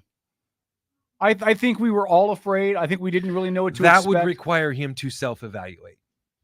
I think he could be coached to say that by smart people he has around him. Yeah, you think so? That's cute. I don't think Donald has to self-evaluate anything. I think he's got people around him that could say, listen, here's your net gain. God. Here's your net gain. Oh my God. No, I think he had people. Yeah, I'm sure. I think he had people in his ear for the last debate. I think that's why he acted the way he acted. Kevin has fallen in love with Donald No, Trump. I have not. No. He's told. No. Look at this. No. Am I the only one in here that sees this? No. I think Donald might have grown a little bit in his ability to listen to other people. Okay, yes. Because I think people were in his ear and they said, look, Joe is going to bury himself. Don't take the attention away from that. If we could add graphics to this, we could have these hearts flying out of Kevin's eyes as he's talking about little dream bubbles above my head with Donald Trump. Yeah. I think he had people in his ear that said, look, don't impede him. Let him bury himself. And when you have the urge, he did it too. When you have the urge to run your mouth and interrupt, because there's no way that was Donald Trump's plan for that debate. There's no way. When you feel the urge to interrupt and talk loudly and try to interrupt him, bite your tongue. The best thing that happened during that entire debate was one sentence, and at that exact moment, everybody that was watching was like, "Oh, Biden's screwed," and that's when Donald Trump said, "They said, President Trump, what did you think?" And he goes, I don't even know what he just said. I don't think he knows what he just said." At that exact moment, it was like, that's over. Game over. Yeah. Can I, we were talking about, hold on really quick. Corey said Kevin's a closet Trump lover. Shut up, Corey. Clearly. Yes. Go ahead, You're right, Corey. Go ahead, Paul. Most brilliant thing said on the show tonight. Stop it. Listen. So some more things that were leaked over the weekend. Joe Biden's bladder. Go ahead. Sorry. Oh, go ahead. I'm sure it did. Go ahead, Paul. I'm on such it's a not roll Sleepy today. Joe anymore. It's Leaky Joe. No, it's Leaky Joe Biden. And what I love, by the way, is when Democrats get upset that people make jokes about it. And they're like, stop picking on the old man. That's the point. That is the point. So for those that don't know, Jean-Claude Van Damme, the president's spokesperson, made it clear that after the debate and prior to the interview with George Snuffleupagus. I like George Stephanopoulos. Do a little bit of research into that dude's background. Go watch the movie The War Room, and you'll walk out of there going, that's sleazy mother. That's exactly what you will say. I'm not He's talking about disgusting him as a man. person. Good. But him in media, like I think he's really well spoken. I think that he's He does good interviews. I think he's a talented reporter. Okay. You can be a sleazeball and still be talented, i.e. Trump. So, well, he's the media's Trump. Look, he's the Democrat version of Sean Hannity, plain and simple. But Okay. I digress. So listen, God damn it, you made me lose my spot, Kevin. Sorry. Oh, like a kid, man. I gotta smack him and get him back in line. By the way, later tonight we are going to have a conversation over whether or not Alexander Hamilton's the founding father. But go ahead, Paul. I made that very clear, mother. And you were wrong, All right, mother. all right. So I was saying that Jean-Claude Van Damme talked about how the president did 2 other interviews for black radio stations. Mm-hmm. Okay. Listen, yes, he did. He did. They were pre-recorded. Okay. So, that was great. That was great until you get to the part that during the first interview, he talked about how he was a black woman. Yeah, he was the first black woman. And Yeah, yep, in another interview, he talked about how he created NATO. And Yep. then, and God help him, one of those 2 radio hosts has now been fired because it got leaked out of the White House that for both interviews, the questions for the interviews were given to the radio show host by the White House. Whoops. Kevin, could you explain to our listeners why we have never, nor would we ever do that? Do what? You weren't even listening, were you? I You were like a wife who doesn't eat dinner when her husband makes it. Wow. And just for the Ugh. record, Wait, hold on. just for Does the what? record, I have never been given questions when I've been interviewed. So Right? there you go. Yeah. Yes. It's listen, when you're a national radio station, and I don't even know what 2 stations or programs these 2 are on. I just know they were 2 African-American radio show hosts. Mm-hmm. And it was leaked by Biden's staff members that both radio interviews were given questions to ask the president. Yeah. So okay. they were scripted. Yeah. We've never scripted. We never will script. Well, I'll let me take that back. If Biden said, come on the show, but I need the questions, I'd give him a list of questions. And after the 3rd question, I would change the script. So we would ask different questions. It was the only thing we've ever done over the years talking with certain people Mm-hmm. is we have said to them, hey, we'll focus on this topic. Mm-hmm. We'll talk about this or we'll talk about that. That's that. And almost everybody does that in this industry, right? For a very good reason. At least people like us, because we don't like to play gotcha. We don't do gotcha interviews. That's not us. Never has been, never will be. We're not like that schmarmy little prick over there in Seattle. What's his name? Oh yeah, Jason Rance. Look, I don't actually have a real problem with him. I just don't like his attack style of radio. I just don't like it. That's me personally. But nonetheless, that's the situation that we're in. That's who we have in the White House right now. So some more leaks that came out. Mm-hmm. His inner circle was leaking the snapshots of what his cue cards look like. This is very real, folks. The very first 2 cue cards was that one was a photograph of the stairs and the stage and the podium. And it said, walk upstairs, approach podium. Yeah. The second one was. Are we sure those are real and weren't yes. photoshopped? Yes. Okay. The second one was look out at the crowd. Dude, you can't make this up. No. I mean, listen, here's why this is an issue and it should worry everybody. Because we're not the only ones seeing this. Yeah. The world is a tinderbox and there's already a couple of small fires going. Well, you heard what Putin said, right? Putin said he preferred. He said, I'll come to the funeral? I don't know. Putin said he preferred Biden. Well, of course he does. Of course That's he did. not what he said. He said we would prefer Trump. And he was Trump had made a peace proposal, said he was going to get peace on the table as soon as he could between Russia and Ukraine. And Putin said they were taking that offer seriously. Hold on. So you look that up because maybe both are true. Yeah, here's something. Maybe both are true. Oh, hold on. I want to get some more. So you go ahead. You look that up. So I 3 days ago, this is from the South China Morning Post. Vladimir Putin says he still prefers Joe Biden as the U.S. president debate despite the debate flop. So I'll share this in the break. Hold on, Outlaw Radio. Whoops. All right, so here's what it says. Asked by a state television reporter if Biden or Trump was better, if his publicity stated preference for Biden had changed after the debate, And if he had seen it, Putin said, nothing has changed. Did we not know what would come? We knew, Putin added. Putin has said several times he feels Biden is preferable as the future U.S. president to Trump, even after Biden cast the Kremlin chief as a crazy SOB. So Reuters, so both were true. Reuters reported Kremlin says any Trump peace plan for Ukraine. Oh, no, that's a different one. Sorry, hold on. Vladimir Putin takes Donald Trump's Ukraine peace plan quite seriously. And that was July 5th. So well, he take it for what it's worth. He probably sees the writing on the wall. I mean, Putin.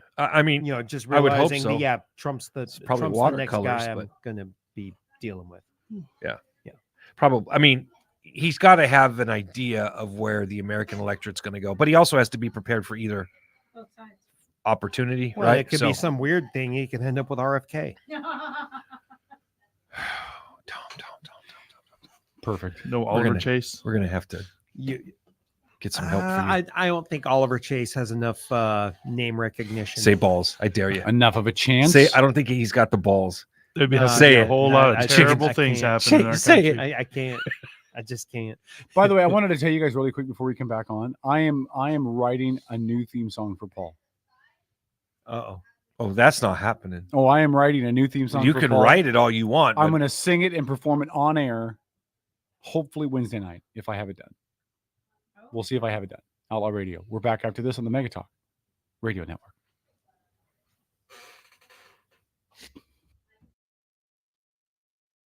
Outlaw Radio Network. I'm Brandy Cruz, host of the Undivided Podcast, and you're listening to Outlaw Radio. Good luck. Outlaw Radio Network.com. Thank you. Welcome. Paul, I can't read this on the air because it'll get me in trouble. Did you read this?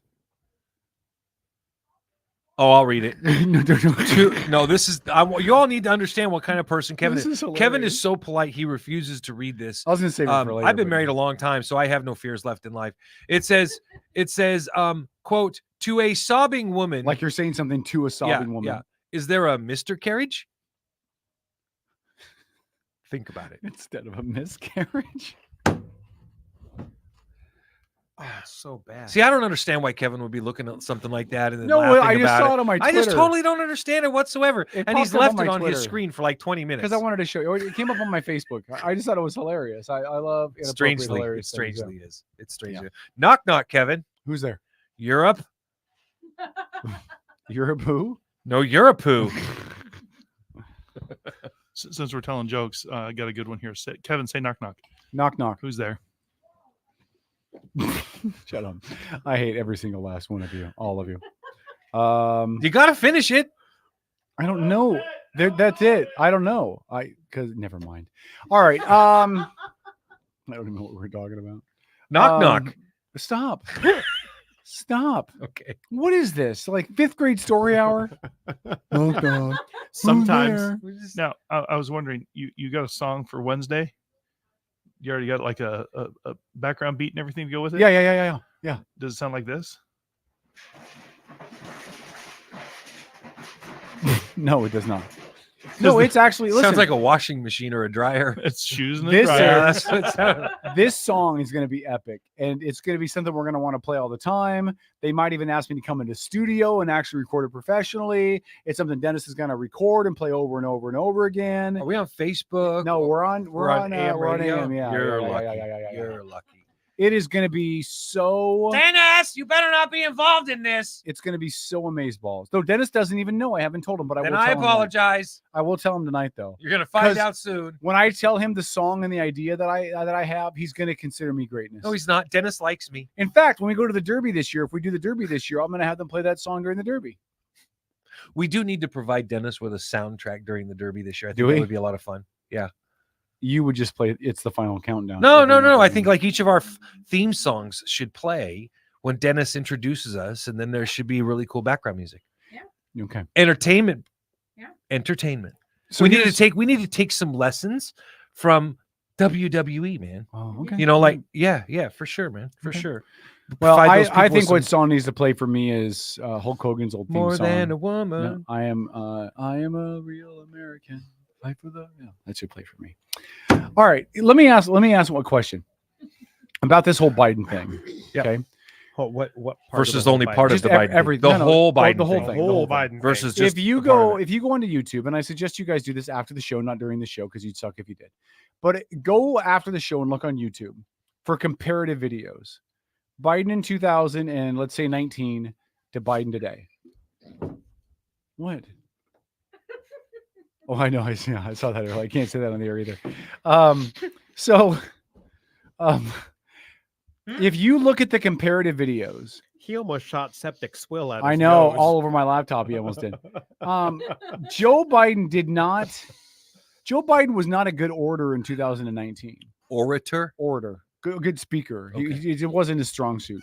But if you compare him then till now, the decline is massive, and that makes me worry if he was reelected president, what the decline would be in another 4 years. Like, like people who are thinking about voting for Biden today. Some nails, please. No, hold on. I'm being serious though. The people who are thinking about digging that hole, the people who are thinking about voting for Biden now are thinking about voting for Biden now. I can't imagine they're letting their brains matriculate 2, 3, 4 years down the line at how much more this mental decline continues and where that leads. Let's call it what it is, Kevin, because you're right. What I'm curious about everybody, Phil, Lori, Tom, everybody's thoughts are, what percentage of voters on the left are going to vote for Joe Biden versus how many of those voters are voting against Donald Trump? 70-30 against Donald Trump. So you think only really 30% of the voters are voting because it's Biden? Yeah. Okay. Phil, what do you think? Well, hold on. Can I preface this? 30% of the people that are voting for the Democratic Party candidate. Okay. I don't think it's That's so much fair. about Biden, but it's about what Biden represents, what the party platform is, all the things. We understand. Democrat. Now, okay. Go ahead, Phil. I mean, I'm probably fairly close agreement there. You know, I mean, it's amazing. Even Dershowitz is like not voting for Biden. Yeah, and he's a lifelong Democrat. That guy's Democrat through and through. Yeah, still a hell of an economist. And he's like, though. I like Biden. I know Biden. No, wait, nope, he's a can't lawyer. vote for Sorry, him. apologies, my bad. I said economist, way off base. It's the other kind of dirty human being. Lawyer. I think you meant to say emeritus. Well, yes, Lori. I think it's more like 85% against Trump of those who will be voting for even that ticket. I think we're going to see a big siphoning off towards Trump and towards RFK, especially after the debate. Tom? Talk to me, baby. I tend to kind of agree with Lori. I don't.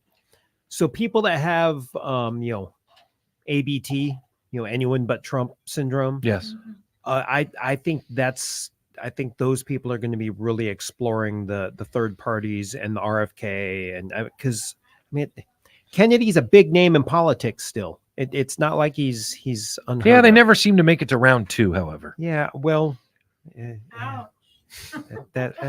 Which is why it was really messed up that Joe Biden refused to give him a Secret Service protection, by the way. But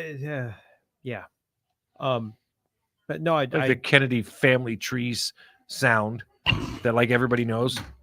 So I think all of the boom smaller parties, if you will, Yeah. I think those are going to hurt Biden. Trump's going to still end up in the White House.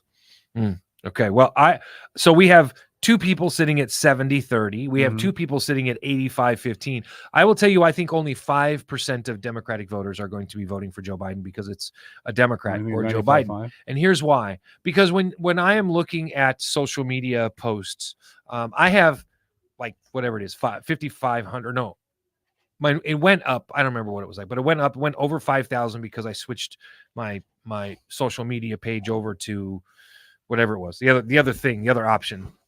And I get a ton, and a lot of them are just to troll me, right? Because they don't like me, because they think that I'm, some diehard alt-right wing, fervent, hardcore right kind of like bucket of water carrying Donald Trump guy.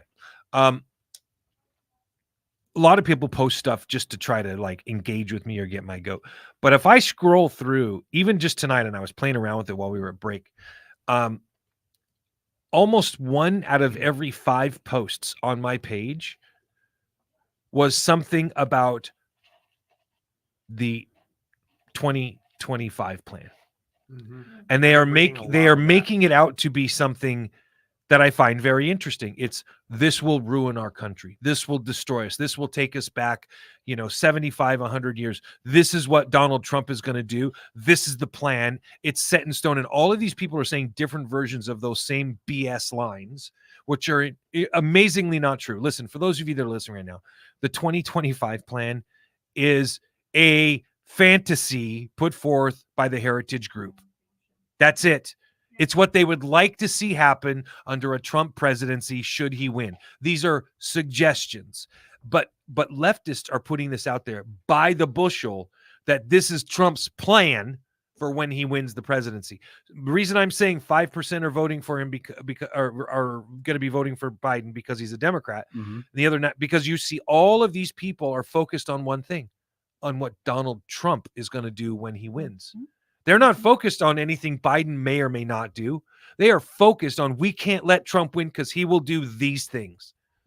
That's the reasoning for my go ahead, Lori. And I think the left is really upset because if you look at the wording on the front page, it's basically the left's playbook. It absolutely is. It reads like the left's playbook. You know what? You are except for spot on. things In fact, you know just what? A little changed. You know what it is? It's indivisible for conservatives. They took your playbook, folks. These conservative groups took President Barack Obama's playlist from his groups, indivisible, when they lost the White House. Well, when the Democrats lost the White House to Trump, and all they are doing now is they slap different words on it, but it's the same damn place. Yep. Way to go. I've told you leftists to be careful what you wish for. Here it is. Here it is. Well, and it's only going to degrade from here, right? Like where we stand today will be You're right. I wish exponentially you worse. weren't, but you were right. Will be exponentially worse in 30 days, and worse again in 60, and worse again. This is just going to get exponentially worse. Are you just talking about the political commentary? Just everything. Yeah. The whole platform we stand on. Yeah, leading up to the election, or what do you mean by it is going to get worse? What like? Well, I mean, even between now and freaking war, baby. Yeah. Listen, between now and the election, guns in the streets, dogs and cats. Between now and the election is going to get worse, and every election after this will get worse. That's my fear. Yeah, every election after this is going to get worse. The one good thing the Supreme Court did, and I know that liberals are really upset about it, and I understand why, and I have some reservations about how it'll be enacted and how it'll be reviewed. We talked about it with Frank earlier. But this idea of a level of presidential immunity for duties under the scope of the office. We've always kind of had that as a tradition, though. No, yes, we have. But we also haven't had impeachment used as a weapon repeatedly like we have now. The invoking of the 25th Amendment as an argument for every candidate now has been pretty solid, right? I mean, they talked about Hillary's mental acuity. They talked about Trump's mental acuity. They've talked about Biden's mental acuity. It's the new a la carte on the shelf, right? Maybe we can, elect someone from Gen X. Well, but again, my point is, some youth. My point is, if this hadn't passed, then that would become the new fad. President gets out of office, let's charge him. Next president, next party gets out of office. Well, they charged our guy, we're going to charge their guy, and it just would have the cycle of politics that we're in right now. And I don't know if it flips around at some point. But the cycle we're in now is just gradually getting worse and worse and worse. How much more mean can we be? How much more payback can we try to deliver? It's one of the things that Trump didn't do. Well, Trump could have gone after Hillary. Trump could have gone after people from the Obama administration because of the Fast and Furious. He didn't do any of that. Again, I don't like the guy, but he could have blown hard about it, pushed the Justice Department to go after them. And he didn't do it. Why? Because it wasn't in the best interest of this country. And multiple people have said, even Democrats have said, they would have pardoned Trump to get this nonsense behind us so we could just move forward and be rid of it. Can I say something? Yeah. This is as a friend. Mm-hmm. Every time, no, apologies. Most times when you say something remotely positive about Donald Trump, you feel the urge to explain to people how much you dislike him at the same time. Yeah. I'm not faulting you for that, but I don't think you need to do that. I say this because it speaks to a bigger problem in this country. It really does. Okay, we'll talk about that on the break side. Hold on. It's Outlaw Radio. We're back after this. This is Mega Talk Radio Network.com.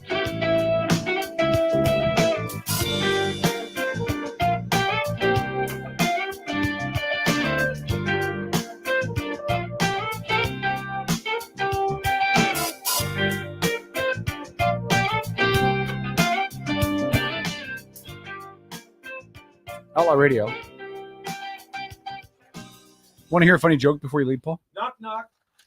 That wasn't going to be the joke, but I guess I won't tell you the joke before you leave. Go ahead. 1917.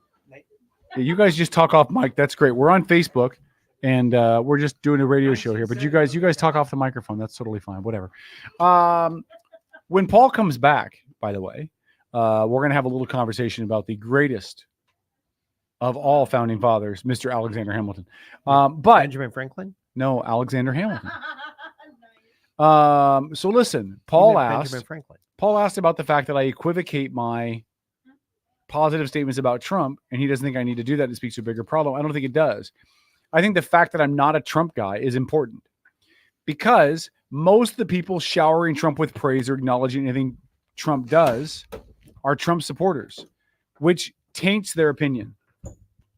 Okay? It taints their opinion. Well, of course you like the guy. You're a Trump supporter. So anything positive you have to say is only because you like the guy. The dude could kill somebody in Times Square and you wouldn't care.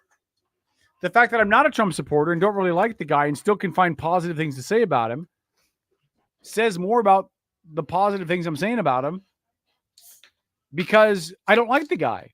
But I'm still smart enough, and a lot of you dipwads aren't. I'm still smart enough and intellectually honest enough to be able to say, okay, the dude is a turd. But he wasn't wrong here, and he wasn't wrong here, and he didn't do this. And I know there's people that listen to this show that'll be in the chat when this thing plays in a couple of days. And they're going to call me names and make a whole bunch of crappy comments in the chat. Holly. But fine.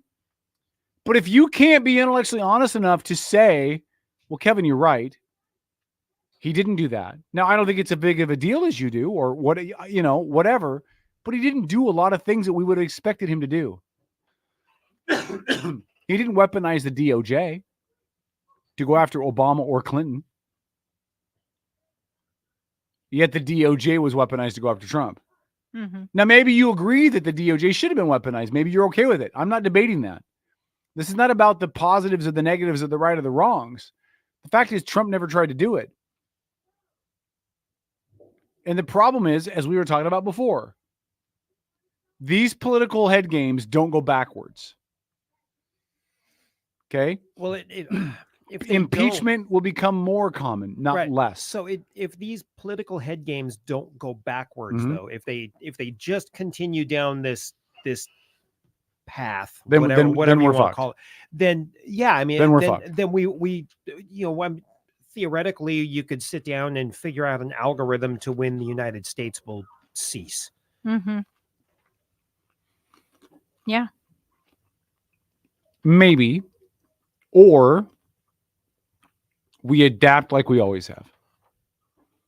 At some point, then that declarative statement of everything is going to continue to get worse cannot be true.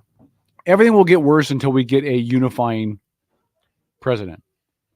Hopefully. We've gotten one about every 40 years. Well, no, about every 20 years. About every 20 years, we've gotten one. I think you're humping Obama's leg a little much. Yeah. I think the last big unifier was... You can say whatever you want to about Obama, but Obama did rally a lot of people to support him. Got a lot of people to come vote that had never been part of the process before. I think the first term, yeah. Yeah. Yeah. Before that was Reagan. Yeah. I'll give you Reagan. But before that... To a lesser schedule, lesser scale. Before that was Kennedy. Before that was Roosevelt. Phil? As I say, some say Trump really got out the vote. Lots of people came out to vote against him. No, that's true. We should give credit where credit's due. I'm just saying, until we get I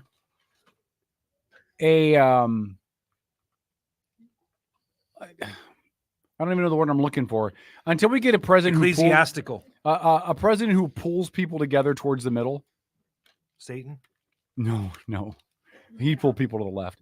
Until we get people who can coalesce both sides towards the middle, and some kind of unifying president, unifying force, it will get worse.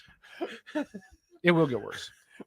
I'm going to hell. I know you are. Yeah, you are. totally going to hell. When we come back, I'm gonna give Paul my response to why Alexander Hamilton. No. That's last segment. Is a founding father, Last and segment. We a got good a lot to source talk for about. it. We got to talk about some Supreme Court decisions because we got cut short. Back after this, Outlaw Radio.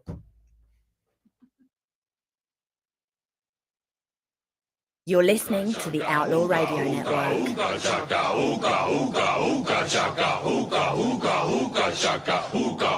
I can't stop this feeling deep inside of me. Girl, you just don't realize what you do to me. When you hold me in your arms so tight, you let me know everything's all right.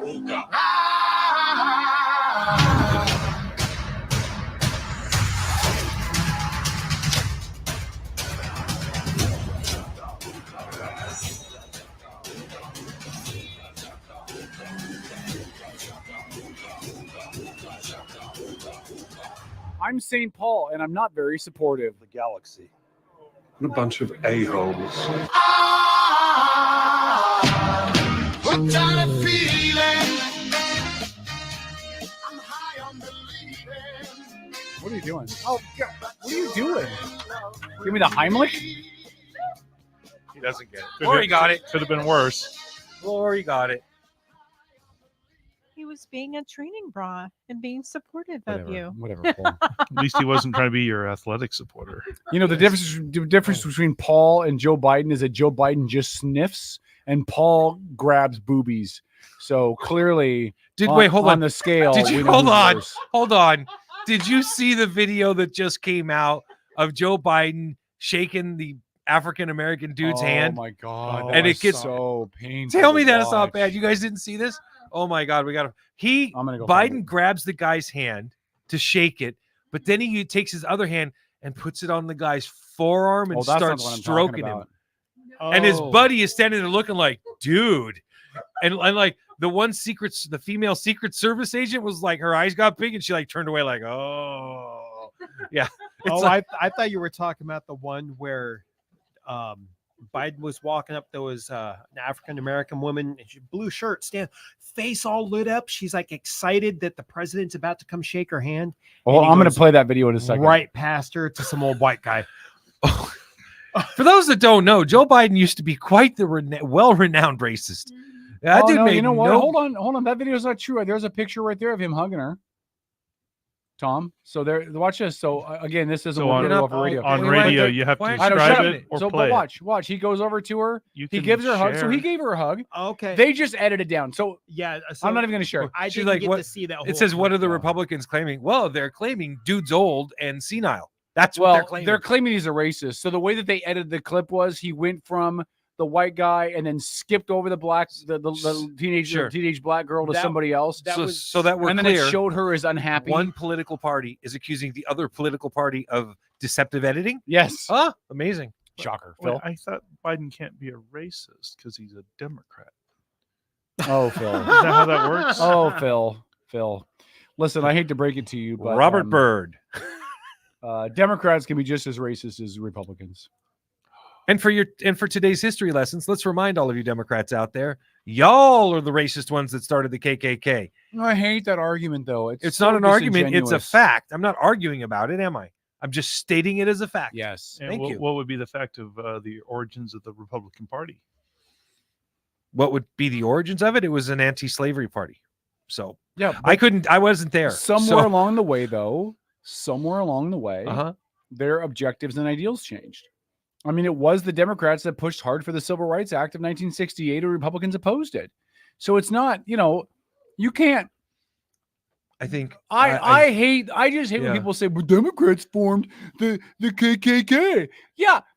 Like 150 years, 160 years ago, But what man. you just said was so disingenuous of Democrats to claim that, considering they hang Margaret Sanger out there like she's some sort of demigod and saint when she created Planned Parenthood to eradicate African Americans. Again, I'm not saying the Democrats don't have flaws. That's a flaw to you. I'm just I'm just saying that they're trying to kill your whole race. No, what I'm trying to say is blemish? Republicans and conservatives try to bust out the Democrats formed the KKK. Well, 160 years ago. I mean, how far? Do you want to ignore? You're right. What have you done for me lately? Do you want to ignore your recent history then? Because the recent history in the 60s was the Democrats supported the Equal Rights Amendment and the Republicans didn't. You're right. Are you going to ignore that? No, you are correct. Because for about the last 160 years, Democrats have done a good job for about 40 of them. You're being awful gracious with that. Yeah. It's all good. Talk to her. Okay. Did you hear about the shirt I saw? It says, if she don't talk to her, I don't want to talk to her. Oh, Lord. Oh, boy. Brother. That's what it said. All right, Supreme Court stuff. Can you imagine the conversations in the Supreme Court behind the scenes with the judges? Hey, we're about to pass this ruling. Everybody's going to lose their goddamn mind. So you guys had an interesting conversation early in the show about we have a lot of those. You should pay attention and listen more often. Yeah. Damn. Go ahead, boss. Damn. Just trying to see if I smell. All right. One of the things that I've noticed over the years, because I'm still a firm believer. I'm not talking about criminal justice per se, because criminal justice, our system does need some reforms, 100%. Having said that, I have a lot of faith in our courts and in our judges in this regard. And I challenge anybody who doesn't agree with me to explain to me where I'm wrong about this. We do have different judicial philosophies in this country. And you see two distinct judicial philosophies within our Supreme Court. You see a conservative philosophy and you see a liberal philosophy. But is that where the differences come in? I say no. The differences come in because you have 3 judges on the Supreme Court that are of the mindset that the Constitution is a living, breathing thing, and therefore they can legislate from the bench.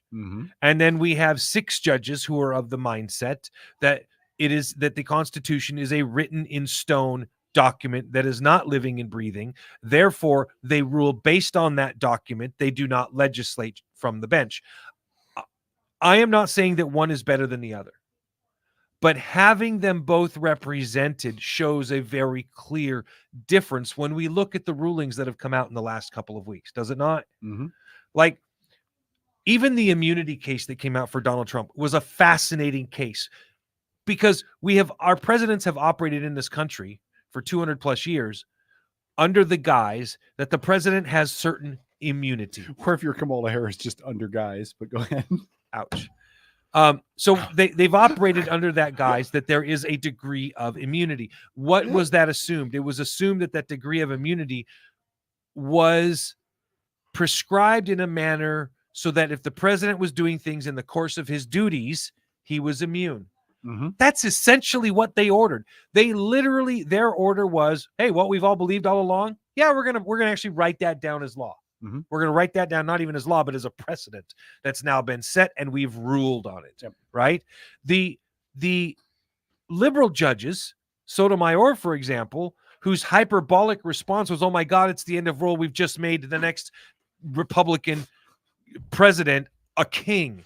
Like, you went to the farthest extreme, right? Your conversation was well defined about, hey, what constitutes an official act. Now, it would have been nice, to your point during that conversation, had they done a decent job of defining what is, quote, an official duty, right? Like, they could have laid those terms out and said, anything done for the betterment of the country. Oh, that's easy to say. You know, anything that doesn't harm another person, that's something but whatever those would have been, you would think that it wouldn't have been that hard They could have lay just those said something as simple as anything that pertains to the constitutional acts assigned to the president. Something like that. You know, And the idea anything that pertains to the oath of office Yeah. they took.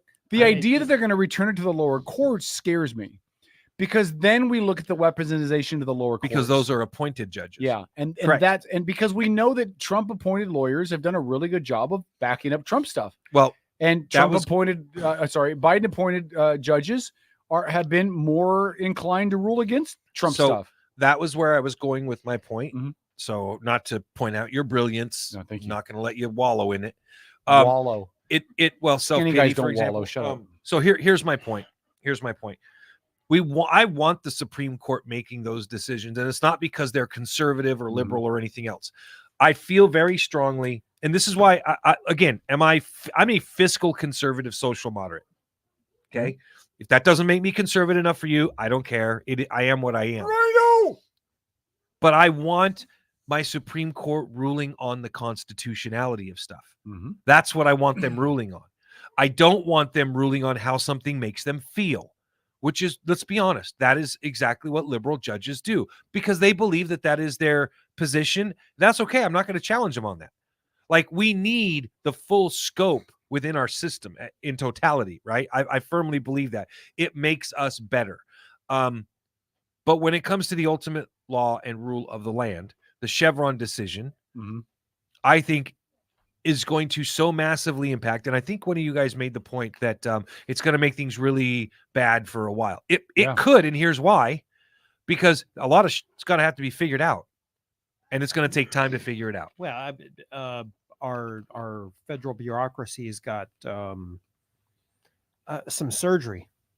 You could say that. I like that phrase. Yeah, They got to do some surgery. We've got to cut away a lot of cancer. Yeah, and in the meantime, they can stop taking away farmers' lands. There's a lot of things that they can stop doing because they have to now, right? We have spoken on this show ad nauseum for years about how many times the government oversteps its bounds. And I don't know how many times or what percentage of those times over the years we've talked about that, those issues will now no longer occur, because you've taken the power away from those agencies to determine their own guidelines and their own rules and their own expectations when Congress passed laws that were just not specific enough. Right? We all know that that's what the Chevron decision did. It took that power away from those agencies. And we still have people, and all of them, strangely enough, are all on the left side of politics, who are talking about how this is going to destroy America. Your food's not going to be safe anymore. Your cars aren't going to be safe to drive anymore. Your insurance will never have to pay out because no law will make them. Like, these are the incredibly crazy, non-nuanced arguments that they are making. Spend 10 minutes on X and just type in Chevron decision and read the bloviation that goes on amongst people on the left, all feeding off of each other about how bad this is going to be for the country. Meanwhile, farmers are over here going, "Can I have another cigarette, please?" This was better than sex for a lot of people that I know, with regards to the pressure that it's going to take off of their farms. You know, especially when it came to EPA stuff. Hopefully. Well, that's wetlands over there. No, it's not. My well leaks. You know, like it is, and if you've never had to deal with the EPA on farmland, you have no idea the hell that you get to avoid, because I have never seen farmers stress as much over that one issue, because they are at risk of losing so much whenever somebody comes up to them from the EPA and says, "Yeah, I think that plant is a riparian zone plant over there," meaning the 3 acres surrounding it is wetlands, right? And then they're like, "Dude, it rains here 6 months out of the year. That's the low point." Well, that makes it wetlands. Crap. They will literally, there's no quicker way to lose value in your land and lose your cattle than to have the EPA or Bureau of Land Management get involved. And now that stuff gets to stop. The entire Bundy Ranch situation was the BLM making up their own rules as they went along and taking grazing land away from the Bundy family. That was damn near a civil war in this country. That power is gone. Somebody should, and listen, we don't even need to get into this idea of why does the Bureau of Land Management have their own mini army? Yeah. Right. And there are other agencies as well that have their own mini armies. Well, every agency has some type of I won't say every, most agencies have some type of armed. But ask ourselves why. We have federal marshals. We have local and state police. So I can't answer that. I'm not trying to suggest I do know. Let me just give you an example that I'm familiar with. Like the one at IRS, I get. That one I actually understand. I don't. So the IRS has an agency called TIGTA, which is the Treasury Inspector General for Tax Administration. They are tasked with investigating crimes involving taxes, plus threats made to IRS employees, that type of thing. Why? If you have federal marshals and you have federal agents, why wouldn't that filter through the DOJ or whoever handles the federal marshals? Well, put that way, okay. Why wouldn't the agency put together its issue and its thing and say, hey, this person did this, so we need to, and then it goes to a federal prosecutor, and the federal prosecutor issues a warrant or does whatever they do, right? Yep. Okay, I'm tracking with what you're saying. I got you. I don't know why every agency has to have its own armed battalion. Now, I'm going to warn you really quick, dude. Our local producer that's running for office is literally taking notes of what you're saying right now, so you best keep this under wraps. I know she's over there. She's taking notes on you, dude. Notes, See, it says Kevin eats cow poop. It's a good thing she's running for state representative. By the way, do you know if she did my notes for work tomorrow? Come on, guys. Do you know? So check this out. Do you know that if Lori won the election and actually paid attention to one? We mean actually paid attention. She pays attention to everything. Listen. If she's like an elephant in the zoo. If she won the election and she actually paid attention to one briefing and listened to one constituent, she'd be 5,000% better than the current representative who's in office who does neither. Yeah, for sure, dude. Yeah. You better double check those notes, Kevin. Michelle called here. Kiss my ass. All right. Can I tell you about the one that surprised me? Yes, sir. The ruling that surprised me. Yes. So there was a ruling by the Supreme Court that was 8-1. So the only one who disagreed with this was Clarence Thomas. And this was in regards to the Second Amendment rights of domestic abusers. So I'm going to read this. This is off the New York Times. But it says the Supreme Court ruled that a federal law that makes it a crime for people subject to domestic violence restraining orders to own guns does not violate the Second Amendment. So they're basically saying when restrictions were placed on people that had a charge of domestic violence, that they were automatically banned from owning a weapon until that was reached to its conclusion. And the court said that does not violate the Second Amendment. It's constitutional. Now I'm not saying I am. I do think it's unconstitutional just from the basis of the fact that the charges do not mean conviction, and the Second Amendment says shall not be infringed. But I'm surprised that 5 of the conservative judges all sided with that ruling. So it was every conservative judge but Thomas and all 3 of the liberal judges all agreed that you can basically strip someone of their Second Amendment rights if you are undergoing domestic violence accusations, but without a conviction. That surprised me. Not that I thought the court was going to overturn it, but I'm surprised how strong the conservative judges came out in support of allowing that provision. Did that surprise you guys? I think there's kind of a long history of that in America.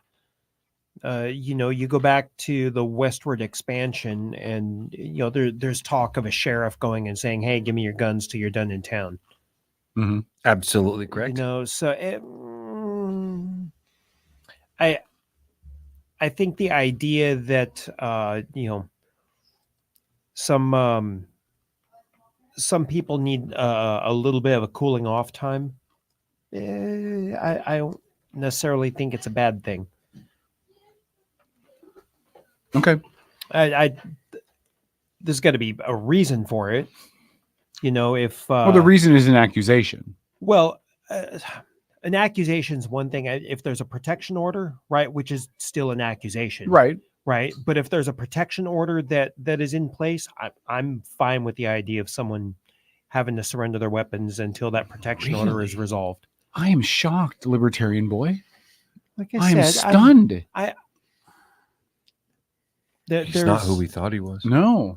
No, right now all libertarians are rolling over in their graves, all three of them, Phil. No, but it's slightly better than a, just a, accusation, but maybe at least a minimum of like a grand jury conviction. Well, it's not conviction, but a grand jury finding. Indictment.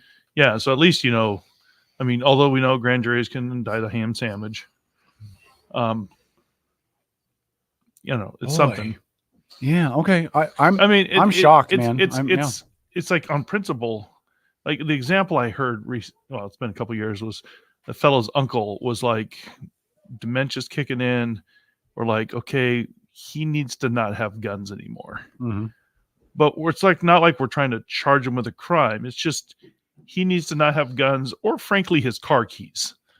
Well, and how do you do that? That's not a law thing. That's a family thing. I mean, every family has to do that. Eventually, Papa can't have the keys to the Cadillac anymore. But what do you do when that person doesn't have family? But what do they do when they say no? It's their property. It gets messy. Yeah, that's the libertarian response. It gets messy. I get you. Actually, I actually understand where do you stand on this, Paul? You clarify exactly the question you're asking.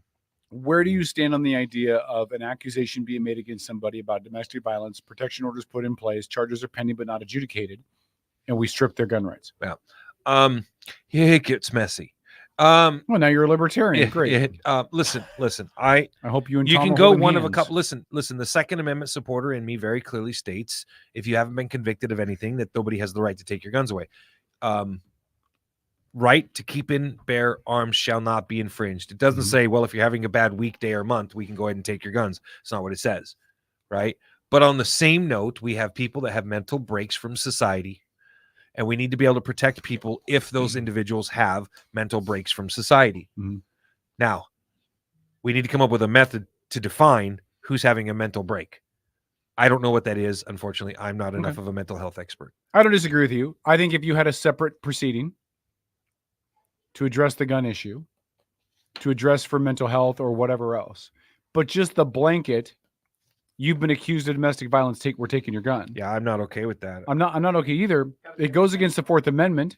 It goes against due process. It goes against the idea of innocent until proven guilty in this country, which is still written into everything that we believe in. And let's be honest. If dude's going to kill his wife and you take away his gun, he's got to find a way to get another one. Or a knife. Or drive his car into her living room. I'm going to be the man in the room and say, dude, you keep skipping over Lori. She's politely been holding. Sorry, her Lori, go hand. ahead. You need to let the lady speak. Last time we Having gave her been the mic, she wouldn't give it someone back. Who has actually had to write out a restraining order and get it done. I would say that both parties should be willing to give up their firearms. Both parties. So both, whatever spouse and the other spouse. So again, So if you report somebody, you're saying both you should be willing to give up your.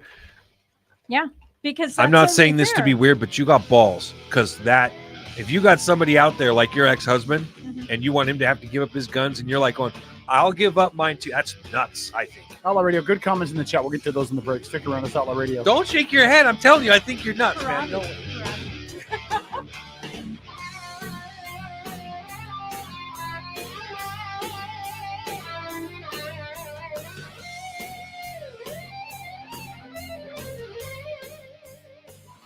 Believe you. Outlaw Radio back on Facebook. Hold on, Phil. I want to read this comment from the chat really quick. This is from Rick. Rick said, in a lot of states, protective orders don't even require charges being filed. Correct. Exactly. Correct. Right. Correct. And that's the problem, right? We are stripping people of rights without due process. Yeah. And that is unconstitutional. And there are always people that were going to point a finger at people like us and say, you're putting the right to keep and bear arms over individual people's rights to be safe. I can understand that argument, but I think that defines the slippery slope argument that I so frequently use, right? Phil? And would there be the equivalent of like anti-slap type of things with, you make an accusation just to be hurtful? Absolutely. So you're saying, would there be a penalty for falsely But then the argument against that, well, now you're trying to make it so a person who's feeling threatened can't do this without fear of fault. Yeah. So if you go, I've had to have a protection order pulled against my ex-wife, right? For levels of crazy that you find in like Stephen King novels. Yeah, No, yeah. M. Night Shyamalan and Stephen King novels. Okay, Yeah, just, M. Night's even more freaky, scary. yeah, just weird stuff. If she had been a firearm owner, I would have been very comfortable with the idea that she couldn't have her guns until that protection order was resolved. I got you. I got you. Mean, it did, and I mean, all her stuff was mental health issues. All right, hold on. We're coming back on AM when we give. There's a comment in the chat that really exemplifies what I'm talking about succinctly. Hold on. Outlaw Radio Network. Say succinctly again. Succinctly. No, 3 times fast.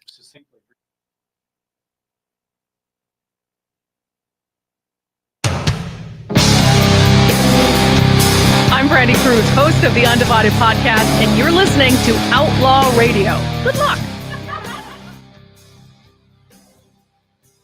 Outlaw Radio. So we're talking about the whole gun thing and the Second Amendment question about whether or not taking the gun away from someone accused of domestic violence is constitutional. Obviously, the Supreme Court ruled 8-1 that it is. I just don't agree.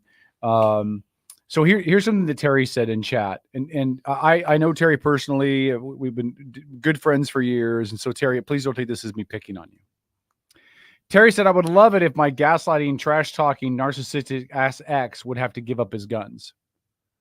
Now, I will just tell you, without getting too much into her story, that her and her ex have no contact now, to the best of my knowledge, at least from what she's told me. So why do you care if he has guns now? It's the emotion behind it that is the problem. If you accuse somebody of domestic violence, there's a lot of emotion behind that. That may or may not be true. People do lie. Oh yeah. Okay, on both sides, right? And if you, and again, I know that certain liberal Dems are going to be in here just rip me apart for this, and that's okay. If you start denying people due process because it inspires emotion and what's being talked about, then you're already out of bounds in violation of the Constitution. That's why we have due process, is to get away from the emotionality of X, Y, or Z. You are, yes. So now I would be okay with making it a mandatory consideration of a judge and due process being provided to discuss the gun issue specifically outside of protective orders and all of that.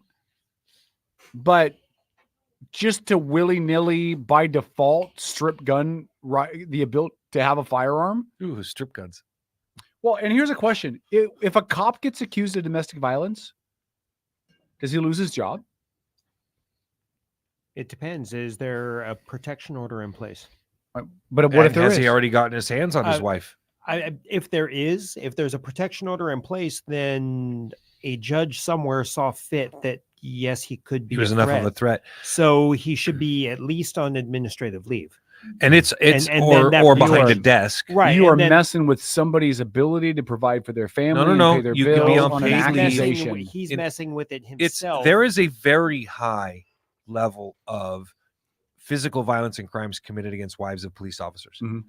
I don't. I can speculate as to why that is, but it would just be pure speculation on my point. But the numbers don't lie about it. That is a bigger problem than a cop shooting an unarmed black man, which isn't a problem. So these are legitimate issues. Would you like some cheese with that? So no, that he's all trying to hide it. Now, I understand that there are some states that have really loosey-goosey guidelines on protection orders, and those are the ones where prostitution is legal. I don't know. It's a joke. I'm just kidding, man. Phil, here's a novel idea. What if we just enforced existing laws, like you threaten someone with your gun, you have to deal with the consequences? I think, which I know we're saying there's like, we're worried about the thing this person has not yet done. Right. Well, it's kind of like, liability insurance, right? You got to insure for this thing you've not yet done. There are, and but to that's that another point, story. yeah, and people are actually trying to push that. If you're a gun owner, you have to have a certain kind of insurance in order to be able to own a gun.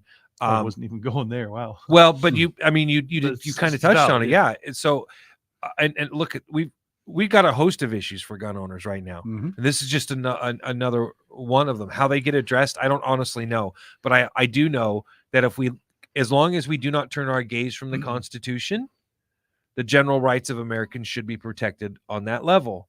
They have to be. And why do I say that? Again, the Second Amendment wasn't written because the deer were coming to dinner during the Revolutionary War period. They were specifically written so that American citizens that needed to overthrow the government could, or repel invaders. Mm-hmm. Those are the two things the Second Amendment was created for.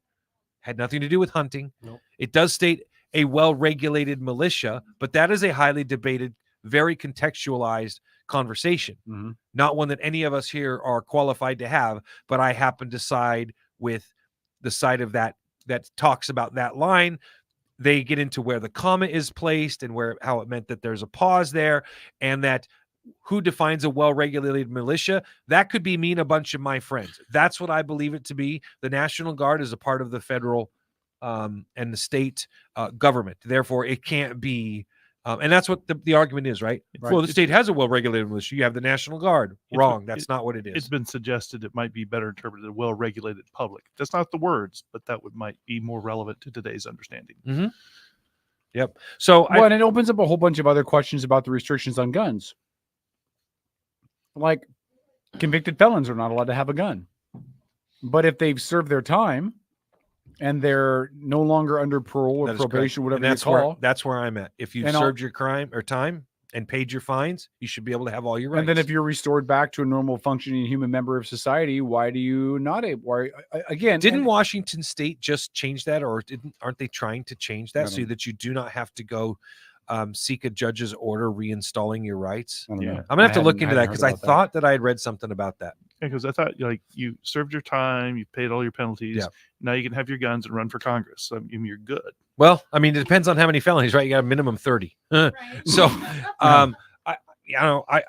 great questions and they're great debates. I think the next time we have one of our lawyer friends on, we'll have to have that conversation with them. Robert said in chat, we just had one of those false red flag law gun seizures here in South Kitsap. Nothing like taking rights without so much as a court hearing that is easily given a 30-day continuance when the false victim claims they are unavailable for court. I don't know the specifics to the case he's talking about, so I won't comment to that. And that should have been an instant red flag, right? Oh, you're not available for court? What the hell's going on? Well, it Throw depends. the case out. It depends. No. I mean, if they have a job and they can't get the day out, no. Again, I think a 30-day continuance is reasonable one time. If it becomes like an ongoing thing, then the judge has got to be like, you know what, maybe you're screwing with us. So you think that something like that is acceptable to strip a person, an American citizen, of their rights unjustly for 30 days because it's a short time? I'm just talking about reasons for a continuance. I don't believe that we should be stripping anybody's rights to any weapons until a decision has been reached by the some court. kind of due process. Yeah, right. By the court through due process. Yeah. So I would say, but I think he should be able to have the gun until the court rules that he can't. That's where I'm at. You shouldn't be able to and. Listen, there's a lot of laws that people aren't even. I'll give you a really good example. This guy we had on the show here a couple years ago. Situation: dude's in the shower at his house. It's early in the morning. He's getting up, getting ready for work. A process server comes to his house. A man and a woman. They knock on the door. No answer. Why? He's in the shower. Right? Mm-hmm. Dogs are barking. Everything else. So he gets out of the shower. Dogs are barking. He knows something's going on. He throws on his shorts. Grabs a gun. He lives rurally. Walks out of his door and he sees two people that were just walking around his house going to get back in their car, and he's got his firearm out. Guess what? That's now a felony criminal offense, brandishing a firearm. How does that even work? Right? Because yes, on his property, everything. You brandish a firearm in a threatening and meaning and way that scares somebody, basically, and you are guilty of a crime. Now you can open carry. Now, what happens when we get a county sheriff or a lawmaker who says, well, an open carry in Washington State is legal. It is legal in this state. You can open carry. Yes. Now, I recommend that if you intend to open carry, you still go get your concealed permit. Why? To cover your ass. Because if you're wearing that holster, depending upon how you choose to wear it, and if your jacket's covering it or your sweatshirt is whatever, You know, oh, well, the way you were carrying your handbag, I think that was concealed. You know, like there's too many people that would love to have an opportunity to take a gun owner down just for the sake of doing it. And there's the legality of transport with a concealed permit versus not concealed. Correct. And I don't want to speak to those just because I don't know the intricacies of them. But if you do, please talk about them. I'm pretty sure they've changed since I had my CCL. Okay. Well, I know that my wife she had hers up until a couple years ago. She is going back to get hers reinstated because of the location of her new job. Now, having said that, a great conversation her and I had a couple years ago when she got it initially was we were talking about the laws in Washington State with regards to mental health and stuff like that, right? She's like, well, I have ADHD. Is that considered a mental health issue? That, you know, because it is in a lot of, according to the whatever it is, the 5 thing, the book with whatever it is, MP5 or whatever, I don't even remember. But DSM, thank you. Yeah. It is, even though, you know, it doesn't seem to have any of that kind of impact, like, but yet, so now can they say, or a veteran, right, who maybe uses marijuana because he has PTSD, is he now ineligible to own? So there's a whole host of issues that go on with that stuff, because I'll tell you what, man, if the Russians or the Chinese or the Canadians or the Mexicans decide that they're all going to gang up like in the original Red Dawn with the Puerto Ricans and the people from the West Indies decide they're going to take over America, I want every one of my buddies and every one of my friends to have their gun irrespective of what the government thinks. If we end up getting a president before I die that decides that he's going to make himself king, you know, I know a lot of people that will stand up and they will push back against that. That means fight. And so these are very real things. And as Americans, our country, let's just say what it is founded on blood. Yeah. This country was founded on blood. Why? Because you had a group of people that said, I will spill blood and do whatever it takes to be able to have what I perceive is freedom. Yep. Robert said family member had a felony, did his time, paid his fines, got his rights restored.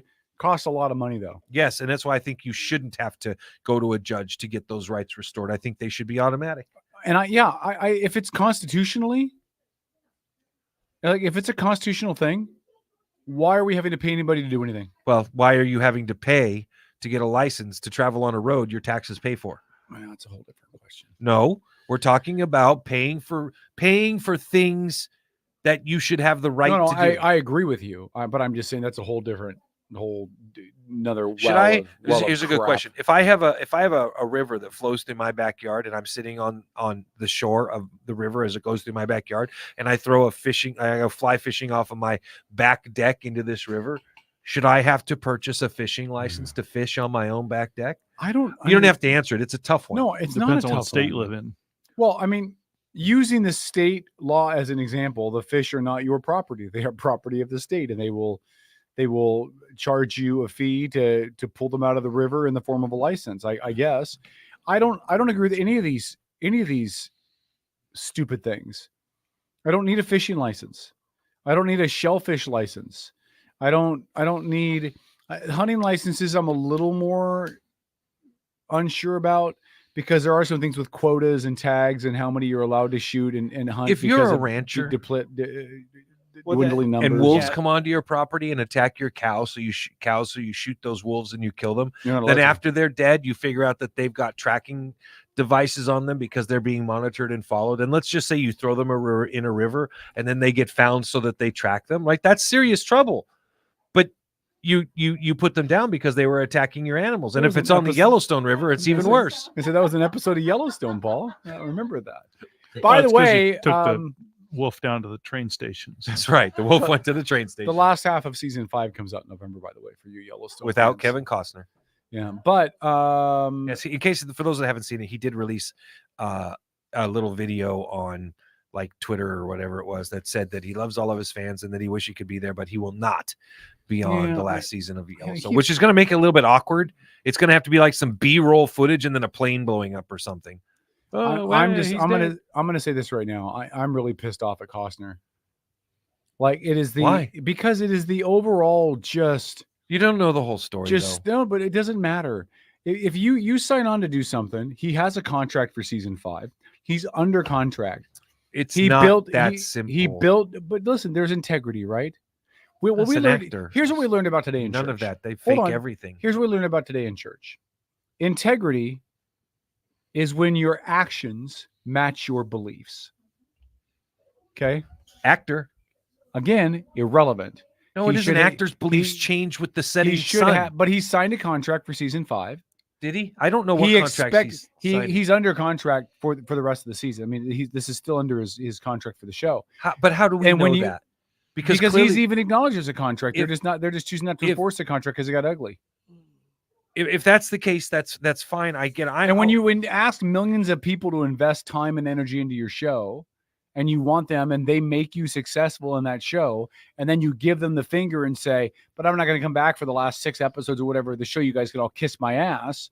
That's he has Jack put Douchery. he has put millions, like in the neighborhood of $100 million plus into the Horizon.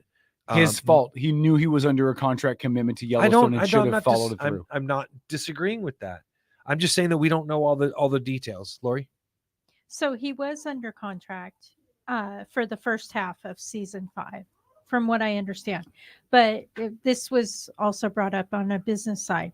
This has more to do with his personal life than it does with actual Yellowstone. Probably.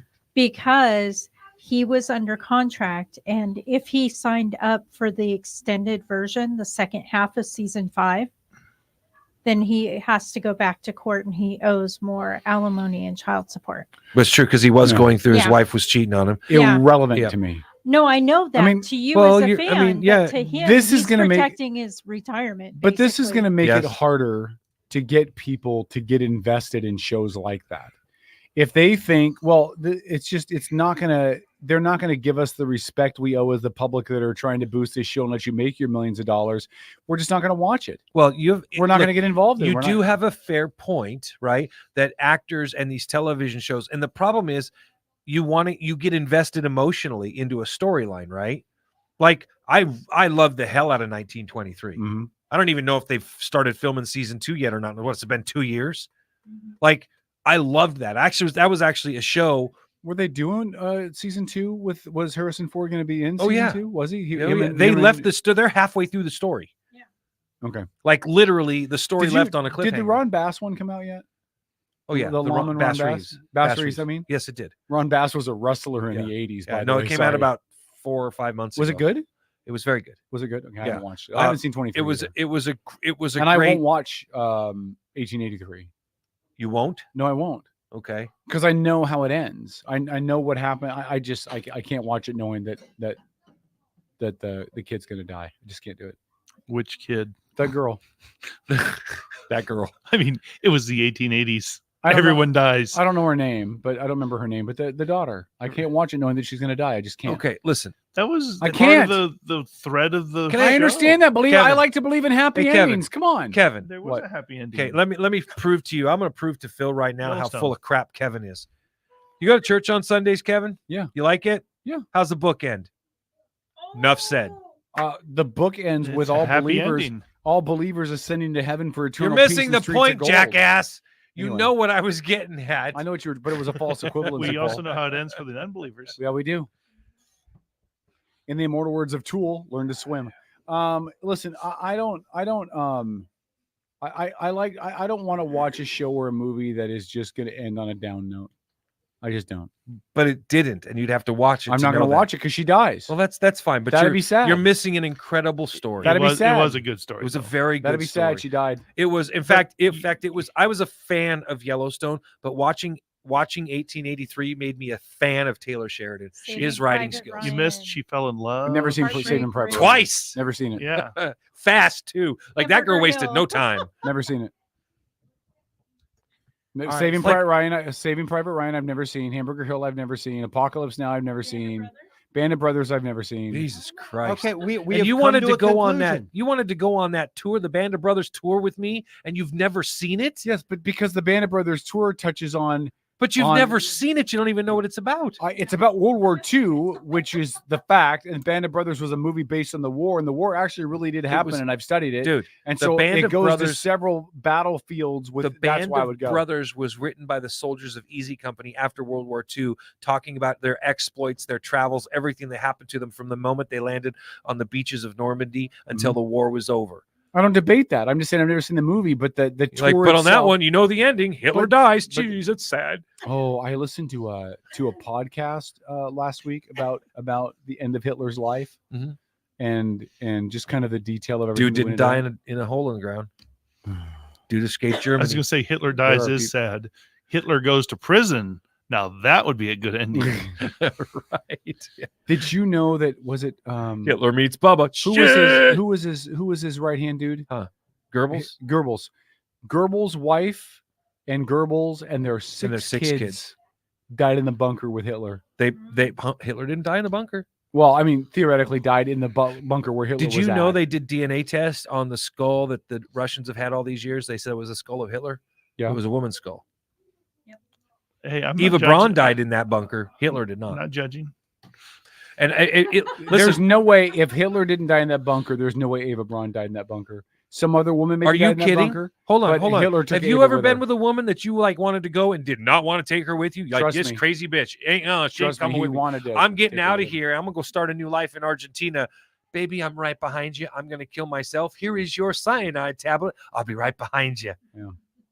So you believe he made it to? I think there Argentina? is so much evidence that, in point of fact, he did. I did not ever believe that until I watched the investigative journalism series called Hunting Hitler.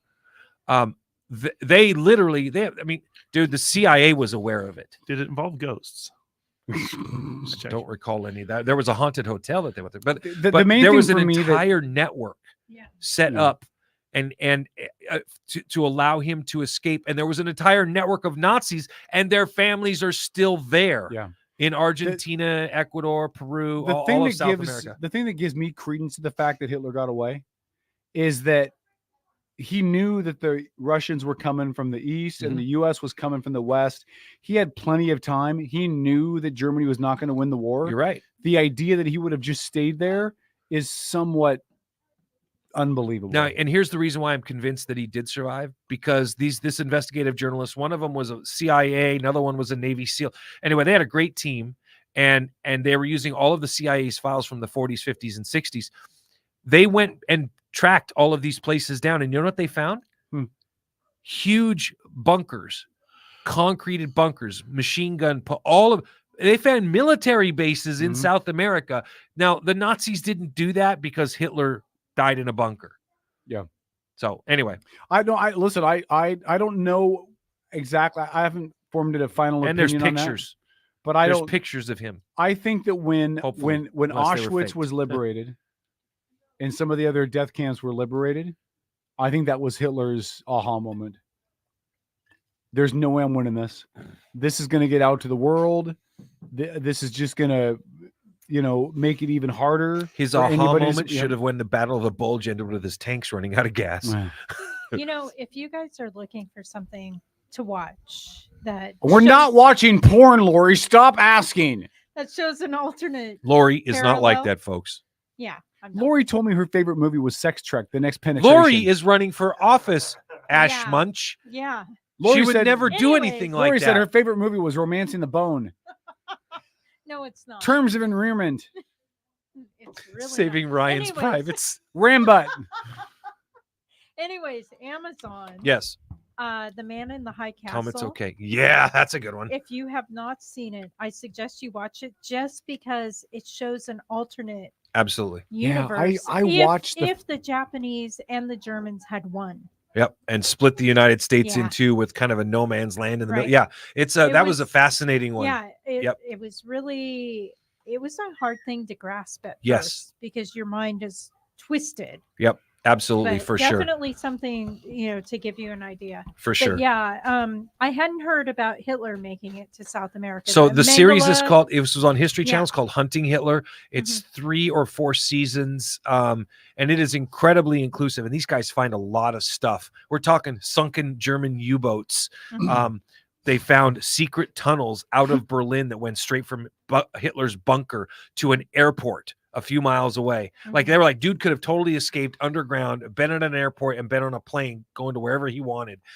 in an unmarked cargo plane or something. I mean, it was just, it's crazy stuff. And I'm not 100% convinced he didn't die in that bunker, but the way that they did that series and the way that they explored all of the possibilities and the evidence that they dug up of the actual high-ranking Nazis in South America and the network that they had set up led me to my conclusion that it is very possible, if not probable, that he did survive. Definitely. So. And I can't remember exactly if it was 60 Minutes in the mid 70s or if it was ABC News or something like that. But anyways, I remember watching with my grandparents, and we watched like a 2-hour special, and they were in South America. They were chasing down Mengele and his family. And was that an after-school special? No, it wasn't. Right there, like what to do if you get your teenage girl pregnant. And what was it, Goebbels or Goebbels? Goebbels. And then who was the other guy? There was the doctor Mengele. Mengele, yeah, but no, there was another guy that was kind of in charge of the concentration camps that was also there as well. I believe with the families that they brought, or some of them did not bring families and started anew. Yes. By the way, right after 11 o'clock, when we're just on Facebook, I have obtained a list of some of the. Phil, turn off your microphone when you yawn.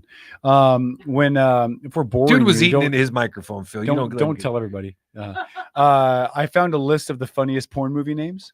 So at 11 o'clock, we'll share some of those. It's gonna be great. I snuck a peek. Well, we got just a few minutes left. Do you think the Russians covered it up? Then you think the Russians and the Americans covered up? No, I don't think that they knew.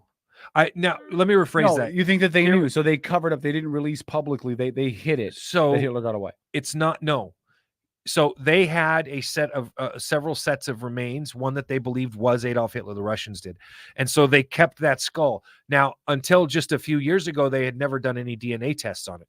Okay. Now they did. The DNA samples did not say who it was, but it did tell them that it was a woman. So well, that means it wasn't Adolf Hitler, right? So that was the first key.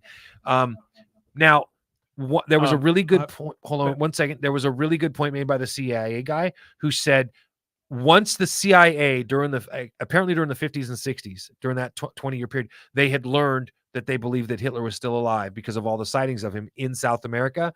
And it was basically, there was a joint decision made to keep it secret because they did not want the world to know that all these people died and they thought he was dead. They did not want everybody to know that he was possibly still alive. And that was their reasoning for keeping it. Okay, go ahead. Oh, the only observation I would make is that you don't need DNA to be able to tell the gender of a skull. It was just a piece of a skull. So it wasn't even a whole wasn't skull. A complete skull. No, basically a skull cap. Okay. So that's a little trickier. For sure. Yeah. Lori? I was just going to say that I know the U.S. government. Phil now has all of you doing it, huh? What? I was just going to say. Oh, sorry. Whatever.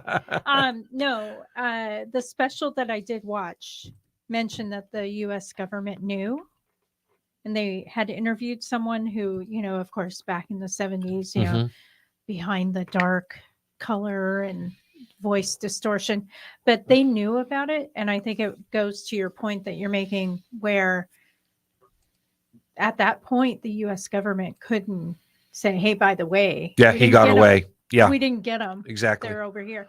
The other part of it was suggested, and this is what I'm curious to know. Did they tap into the research that Mengele did? I'm not saying we did. We used some of it. No, I know. Yeah. I know that part, but I'm not saying that what he did was right. No, of course not. Right. But did they, as a U.S. government, knowing that they were alive, did they have, recorded interviews and stuff like that to get his research? So even more. You're aware of Operation Paperclip? Yes. Okay. So it was interesting. I did a dissertation on it during college, and I found it. I didn't know about it. In the 90s when I was in school, I was like, I had never heard of this. And then you learn about it and you're like, holy cow, we not only took a lot of that research that the Nazis did, we took it and made it better. We expanded on it, right? NASA exists. We went to the moon because of Werner von Braun. surgical procedures we use nowadays, repairing broken bones with Yes. pins and screws and rods and stuff. Yes. Yeah, that came from a horrible place. You're right. Yep. That came from a terrible place. Yep. And to find out that the Mayans were doing it 1,000 years ago. Yeah. Well, Phil? and Were you just raising? No, he was just letting us wait okay. a minute left. Okay. Oh, okay. It also goes to the fact that one of the Jewish women in the concentration camp was a doctor. She was selected to be the assistant to Mengele, and she knew. Do you know what kind of strength, emotional yeah. fortitude that would take? Well, wow. Wait for this, Paul. She knew that Mengele had a list, and if anyone was pregnant and started showing, they automatically went to the chamber. And so she would go into the barracks and perform crude abortions so those women would live. Save their lives. Though. All right, we're going to go to Facebook. For those of you on AM, have a good night. We'll see you guys Wednesday at 7. And for those of you that are listening to the last little bit of the show, you'll get to hear Kevin explain why, in point of fact, his favorite nearly founding father is not. He's actually a founding father.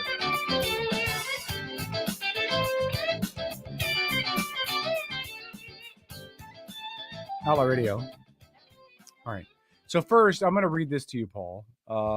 This is from a website called the American Battlefield Trust. Okay. Okay. Okay. So this is a trust that really works to preserve and protect Civil War battlefields. Okay. Which would almost be founding fathers. No, but it's not. But they have an article in here. Okay. Called 10 Facts, the Founding Fathers, Reflections on the Men Who Forged Our Nation. Mm-hmm. And the very first fact, number 1, is these 7 men are the principal founding fathers. Hold on. Before this is important distinction before you say this. Mm-hmm. When you dig and you get into now, I don't know what this is going to say, but what I'm about to say to you is important. Yes. There is no agreed upon terms for what does or does not make somebody a founding father. That's the first thing. That's true. The next part of it is that the closest thing to a definition of what we have that makes somebody a founding father is that somebody that was present for the signing of the Declaration of Independence and was present on day 1 of the Revolutionary War. The reason they point that in there is because of George Washington. Okay. So let me just again. That's using. I don't know. I'm just using where you found that. That's scholarly. scholarly. That was from the Smithsonian. So here's what it says. Do there we are suggest 7 men acceptable? Smithsonian. I don't know. I don't know. There are 7 men who are the principal founding fathers: George Washington, Thomas Jefferson, John Adams, Benjamin Franklin, Alexander Hamilton, John Jay, and James Madison. Yeah, John Jay, by the way, the first member of the Supreme Court. Yeah. First Chief Justice. Yeah. While there are many others who contributed to the founding of the United States, these 7 are considered by most as the founding fathers. They all played key roles in securing the American independence from Great Britain and in the creation of the government of the United States of America. Okay, which is where my buddy Alex comes into play. Alex. On a first name basis now. Interesting how many of them may have been present, I don't know, but did not sign Declaration of Independence. Yeah, a lot of them they did not sign. want that death sentence on their head. So why would you show up and not sign, right?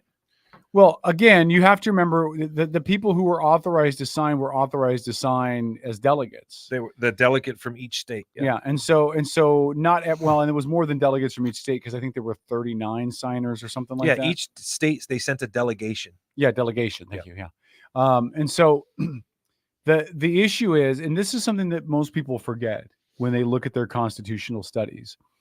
The Constitution, the Declaration of Independence was signed in 1776. It wasn't ratified until I believe 1783, but there were multiple continental congresses after that as they tried to implement and figure out what the American structure would look like. So just to say, well, you weren't at the sign of the Declaration of Independence, or you didn't fight at the beginning of the Civil War, does not mean you didn't have an impact on the creation of the country. The Revolutionary War doesn't mean you didn't have an impact on it, because the process of creating this government went on for several years. after the end of the Revolutionary War. So if you look at Hamilton, are you trying to convince me right now, Yes. or are you trying to read something? no, I'm here? not even 'Cause reading I'm- it. That was okay. all I was going to read was Okay. just that, and that's from a non. So what is source. here's your point? You think that I should consider Alexander Hamilton a founding father because he engaged in the creation? No, because he was instrumental in the creation. Well, I don't think he was instrumental. Well, and I'm going to tell you why. Okay. Okay. First of all, remember that he was a Fucking general. Fed. He was a fuck you. He was a general in the Revolutionary War. Not at first. Not at first, because when He was a soldier that worked his way up through the ranks. he was 15 when yes, the Revolutionary he War. worked his way up through the ranks. Okay. Right. He was a captain. Okay. He became George Washington's right hand man. His aide de camp. His aide de camp. Yep. His right hand man. Okay. He led some of the final major battles at Yorktown. At Yorktown at The Redoubt. Redoubt 9 and 10, I think is what it was. God, By for the a guy way, that loves you, I'm sorry for helping you, dude. by the I way, apologize. if you really want to read a cool story about Alexander Hamilton, go to look up the stories of Redoubt 9 and 10. And Aaron Burr. So no, Redoubt 9 and 10. So true story. When they went to go sneak to attack Redoubt 9 and 10, Mm-hmm. they didn't want to take the risk of accidentally tipping off the British. That's right. And those muskets had a tendency to misfire. If you dropped them, they weren't really good at Did they have a Mr. Fire? Shut up. So what they didn't want to do was they didn't want to tip them off by having somebody accidentally discharge their weapon. Yeah. Or as Kamala Harris. Now this is calls this it is the story Tuesday. you're talking about with regards to the first readout of the two. Readouts 9 and 10. Okay. And so as Alexander led them in, he had everybody remove the ammo out of their weapons. So when they made it into Readout 9 and 10, they didn't go in with their muskets armed. They went in with their muskets essentially with bayonets. They were spear chuckers. Shut up. Anyway, he was instrumental in the formation of the financial policies that the United States still operates under today.